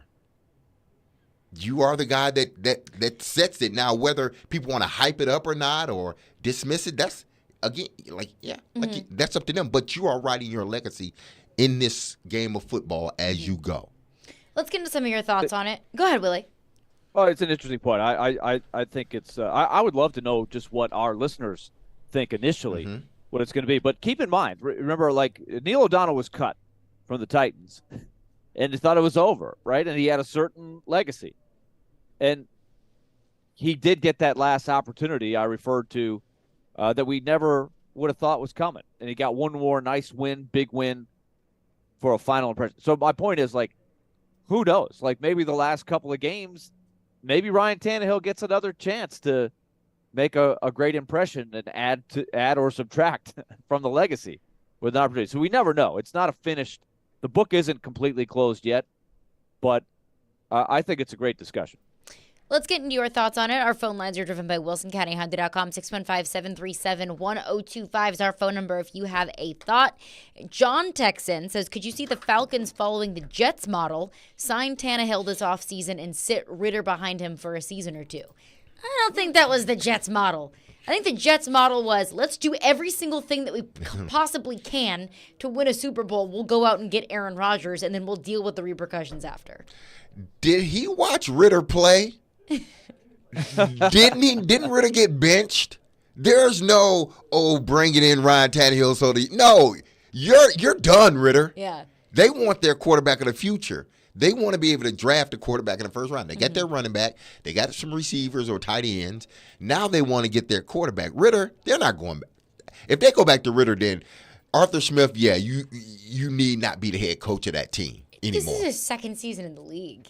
Like, you're going to sit him for 2 years and then sign him to a new contract and hope that it gets better? Yeah, it's done. It's not getting better. The Falcons in the last 3 weeks, boy, have they taken a turn for the worse. Like, Ritter has lost the job. They've lost some close games. They didn't look good against the Titans. And now, the division is still very winnable, but they've gone from kind of being in the driver's seat of that to, uh-oh. Well, right? No, you're absolutely right about that. Their outlook is bleak. Now it's kind of like, well, now what do we do? Because they've, rightfully so, I think, probably turned the page on Ritter. These things can happen. That's the thing about the Levis thing. We're just starting this Levis era. Which way are we going to go? Is it, I don't know if every game is going to look as promising. Let's get back into your phones. Jason is on the line with a thought on Ryan Tannehill. What's up, Jason? Hey, guys. Yeah, I felt like he deserved a little comment here. A lot of good stuff from you guys, but from what he said in his press conference, that's kind of the way I felt. When he came in, the organization needed to turn around a bit, and he gave them the opportunity to do that. Yeah, he has some limitations.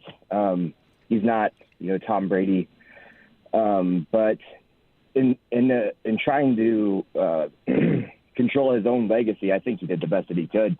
And I have some gratitude for him. So. Yeah, thank you for your call, Jason. Thank you, Jason. Appreciate it. I'm glad Jason brought that up too. The interview, earlier today, when he was asked that question, but he made it a point to emphasize too, like, listen, this is where this team was, and I helped, put this team in a position to where, we were in AFC Championship games. Mm-hmm. We were one of the best teams in the National Football League. So he had to make sure, because he's human like everybody else. That's all. He hears about those 3 interceptions, and he's like, damn it, hold on for 1 minute. Did y'all know where y'all were in the quarterback world before I got here? Mm-hmm. So y'all need to chill. Exactly. Y'all need to chill. Mm-hmm. I did throw in 3 interceptions, and believe me, it hurt me more than it hurt y'all because I'm the guy that did it. Mm-hmm. But make no mistake, I did some good things here. When I got here, the minute I got here, I started doing things to make this team better. Whether it was sitting behind Marcus Mariota and helping him and playing my role as the backup, or once I became the starter, taking off and running with it. Yeah, so he wanted to make sure he mentioned that. Yeah, he turned a season that was spinning out of control in a bad way to a season where they made the AFC Championship game. Think about the implications of Mike Vrabel's career, right? A lot of people like to look back and say, well, what if the Music City Miracle hadn't happened? Where would that have led Jeff Fisher's coaching career? Mm-hmm. It would have been another, oh, man, finally he did something other than 8-8, and then you lose in the first round. You know what I mean? Like, who knows what would have happened after that? We'll never know. But, it's conceivable that without the rescue and the discovery of Ryan Tannehill, that Mike Vrabel never would have gotten traction as the Titans coach. Fair? Could he have won with a lower-level quarterback than Tannehill? What would they have done at quarterback? Maybe you would be bad enough, and then you'd get a high-round draft pick, and you'd get one of those quarterbacks. Right, but that takes years. That takes years. And instead, he strung together winning records. Yes, and it's a very fair thing to think about. Mm-hmm. But remember, he inherited a team. He inherited a team that had won a playoff game, too. It wasn't like, I'm coming in here to rebuild this franchise. Right? So to be able to go from where he took over, taking over a team that won a playoff game, to having to go completely backwards and start over, that wouldn't have looked good on Mike Vrabel. Like he said, he doesn't like rebuilding. So where would Mike Vrabel be without what Tannehill did? I think it's a fair question. Yeah, for sure. Caleb in Gallatin texts in, says, I think any Titans fan, even if you don't like Tannehill, can agree that he's the second best quarterback to be a Titan. Everyone blames Tannehill for that Bengals loss, and he did play a part, but I'm more mad they didn't use Foreman more with Derek coming back from his injury. If you're more mad with the usage of Deontay Foreman than you are with the 3 interceptions, you got your priorities mixed up. Yeah, look, it is a very simple thing to say Tannehill lost the game. But if you really watch that game, you can get into a lot of stuff like that. Was Derrick Henry capable of, health-wise to do that? There was a, one or two of those interceptions were batted up in the air. That you could say that's a little bit unlucky. And then look, they're one stop away from still winning, or at least going to overtime. Yeah. Right? They let Jamar Chase, the one guy that everybody knew they were going to throw to on the last play. He gets a 20-yard pass. So it's not all one guy, but we know we know how the job is, right? The quarterback always takes the rap. The one guy you don't need to catch the football. Yes. Caught the football. Is that guy. Do not let Chase catch and this ball. you let him catch the football. Yeah. You let him off the hook. That's right. Another texter checks in, says every playoff game we lost was because of Tannehill. Look up the state. Just stats, man. Stats. Not just that one game. We don't like Tannehill because we know we could have had Tom. Okay, so here we go again. Here we go again. Revisionist history people are on. If the Tennessee Titans play better defense against Lamar Jackson right before the half, that's minus 7 points, right? Uh-huh. Okay. So we can look at, the last pass that he threw and saying, well, why did he go to that guy instead of that guy? I understand it all. But there were other mistakes made that Ryan Tannehill didn't make that cost them the game. On, I don't know what it was, 3rd and something, you allowed the most dangerous person in the NFL, the most dangerous guy in the NFL at the quarterback position. You allow him to score on a, 30, 40-yard scamper right before half. The one thing let him throw the football. Let him throw a check down. The one thing you don't allow Lamar Jackson at that point in time, don't allow him now, but at that point in time, is to run it.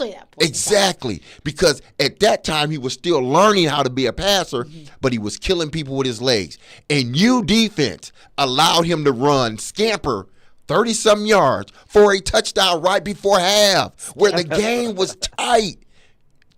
So you blame that on Ryan Tannehill? No, I don't. That is the reality. It's always much more complicated than it's so simple to put it in a box. Yep, quarterback wasn't good enough. But that's really not the answer. That's the reality of the quarterback position. Mm-hmm. You get too much praise and you get too much blame. It's the same thing with coaching. You get too much praise and you get too much blame.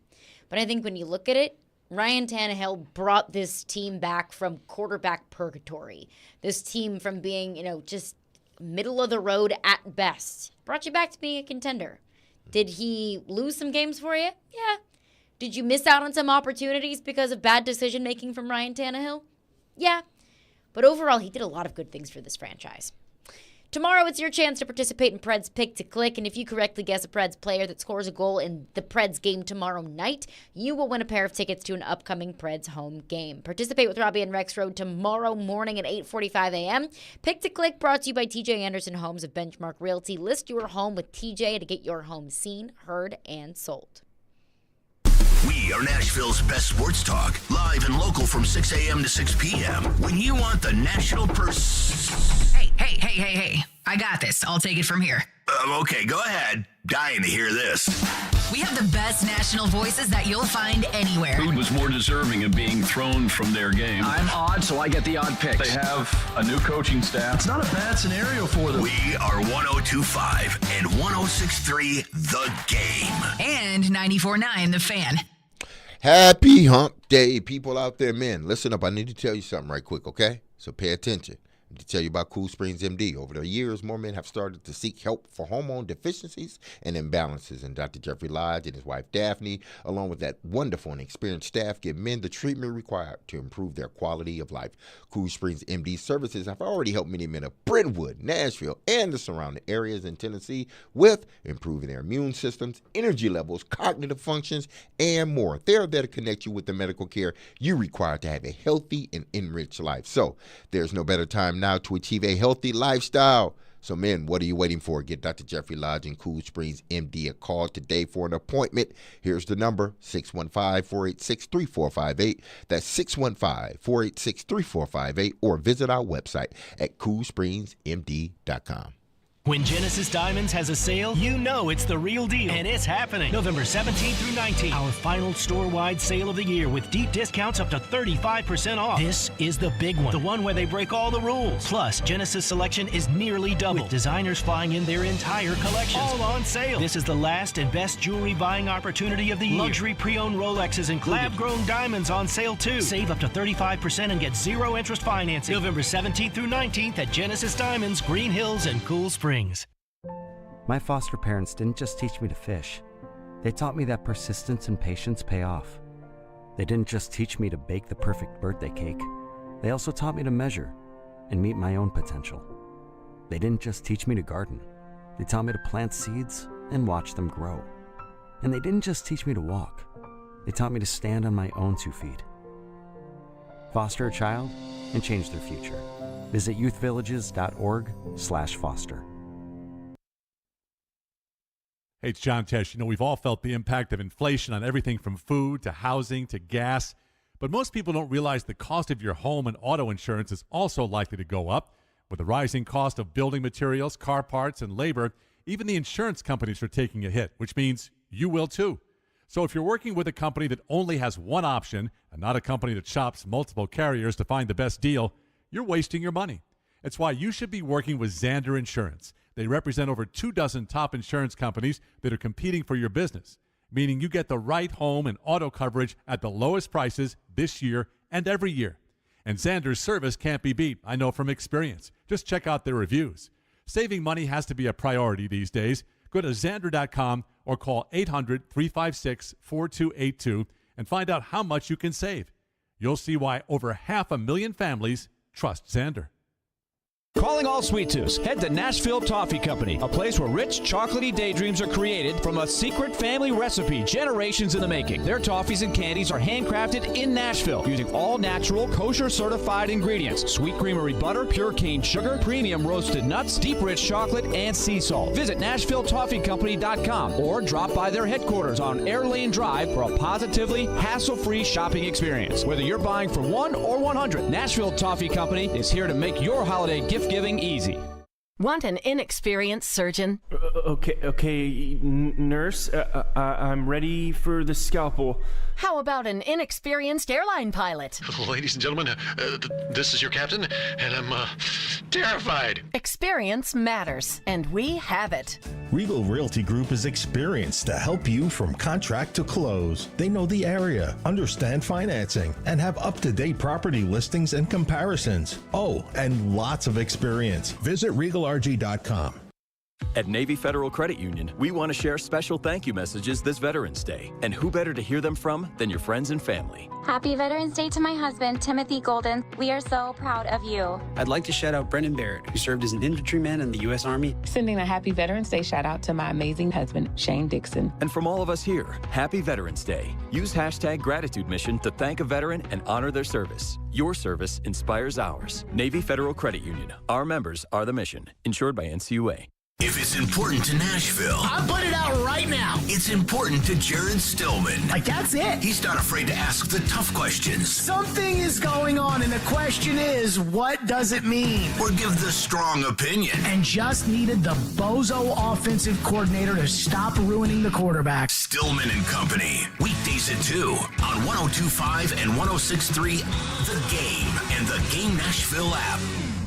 This is Caroline, Willy, and D-Mase on 102.5 and 106.3 The Game and the Game Nashville app. Obviously not the night that we wanted tonight. I thought, our guys came out and competed. Early on, we had some opportunities to get some separation, but that team just kept hanging around, and in the second half they were able to. Guy James came in and made a few shots there, got some separation, and I think that really made it kind of an uphill battle for us from there. But our guys kept competing to the end, had some opportunities. We needed a little bit of luck with them missing some free throws, but those guys went to the line and made their free throws down the stretch. But definitely not our best night, but I feel like we got a lot on film now that we can go back and learn from and watch and try to get better for the next time out. Willy, what happened?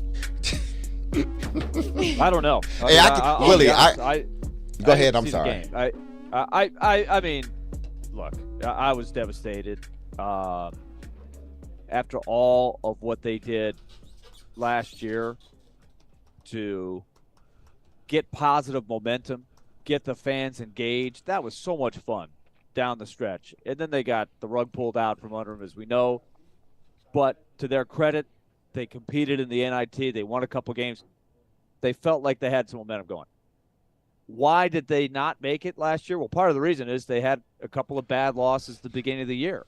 And I know these games are tricky, right? Michigan State lost to James Madison. I was just going to say that. Madison. What in the world's going on with that? So I know, and tough season they never, for Michigan State all the way around. And they never lose those games. No, right? Izzo never loses those games. He never loses in November ever. And if you look around, though, there's always a few of these, right, where somebody that's not supposed to beat somebody in early November sneaks up before a team shapes their roster and gets the roles.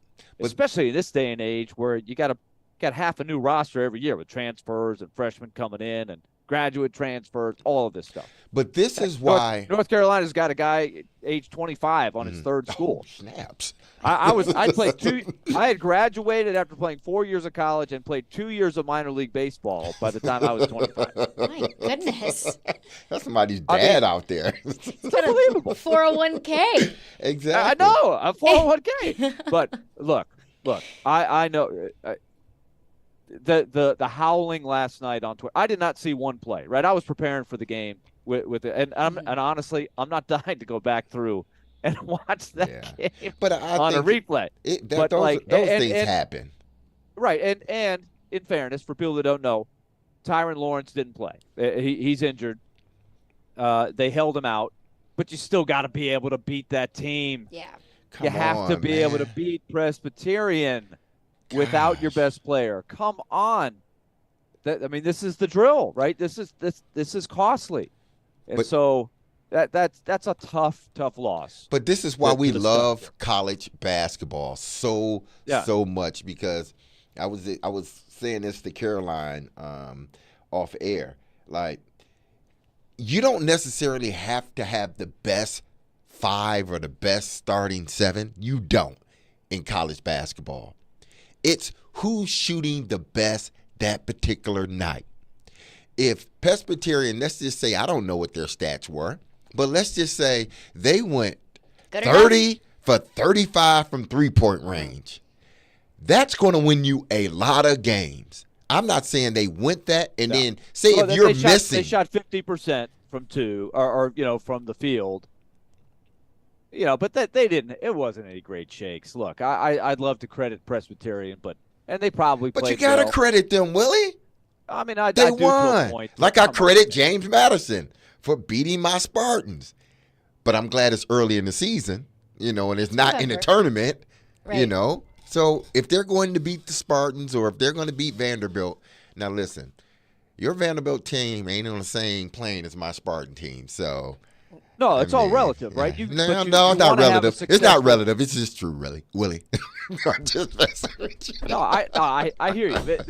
It's like, look, you have your expectation level, right? I'm sorry, Stackhouse. I still love you. I'm sorry, Stackhouse. I'm sorry, Coach. You have your expectation level, right? And you have to set the standard, and you cannot lose. They've already had some strikes against them on some losses like that. And so you were hoping that those days were over. Now, in fairness, they do have a lot of new guys. Like, you go down the list of guys on Vanderbilt's team, you're like, okay, I know Ezra Mignon, Colin Smith had a nice freshman year, Paul Lewis back. But then they've got a lot of new guys, right? It's a lot of new transfers, just like a lot of teams have. And it's probably going to take some time to gel. But in the meantime, look, Colin Smith, to me, is a very important player. He plays 27 minutes. 1 for 8, 0 for 5, 1 for 5 on the free throw line. I mean, he's got to step up and become the next level of player, right? He's a guy they're counting on. He was a high recruit. It's time for him to, take the reins. Paul Lewis the same way. Had a nice freshman year last year. Let's get to the next level. Mignon played pretty well. They went 16 for 27 from the free throw line. See, that's what happens. It's not good enough. It's basketball. It's basketball. But these games are the scariest games. These early games No are question. the No scariest question. I'm trying to be games. sympathetic Yeah, to that, but they man, are. And look, I think the patience is running out a little bit. That's the frustrating thing. I know for Coach Stack too, is he's worked so hard to get to the point where they had some big wins last year, and you got people behind you, and then it's like you took these steps forward, and then you take a big step back to start the season. So now nothing you can do about it today except to go back to work and say, let's get it fixed. And hopefully with Tyron Lawrence back in there soon, that will help some things.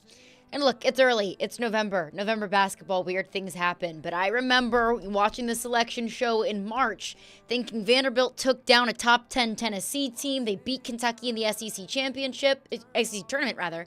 They deserve an opportunity in the tournament. But it was the early wins.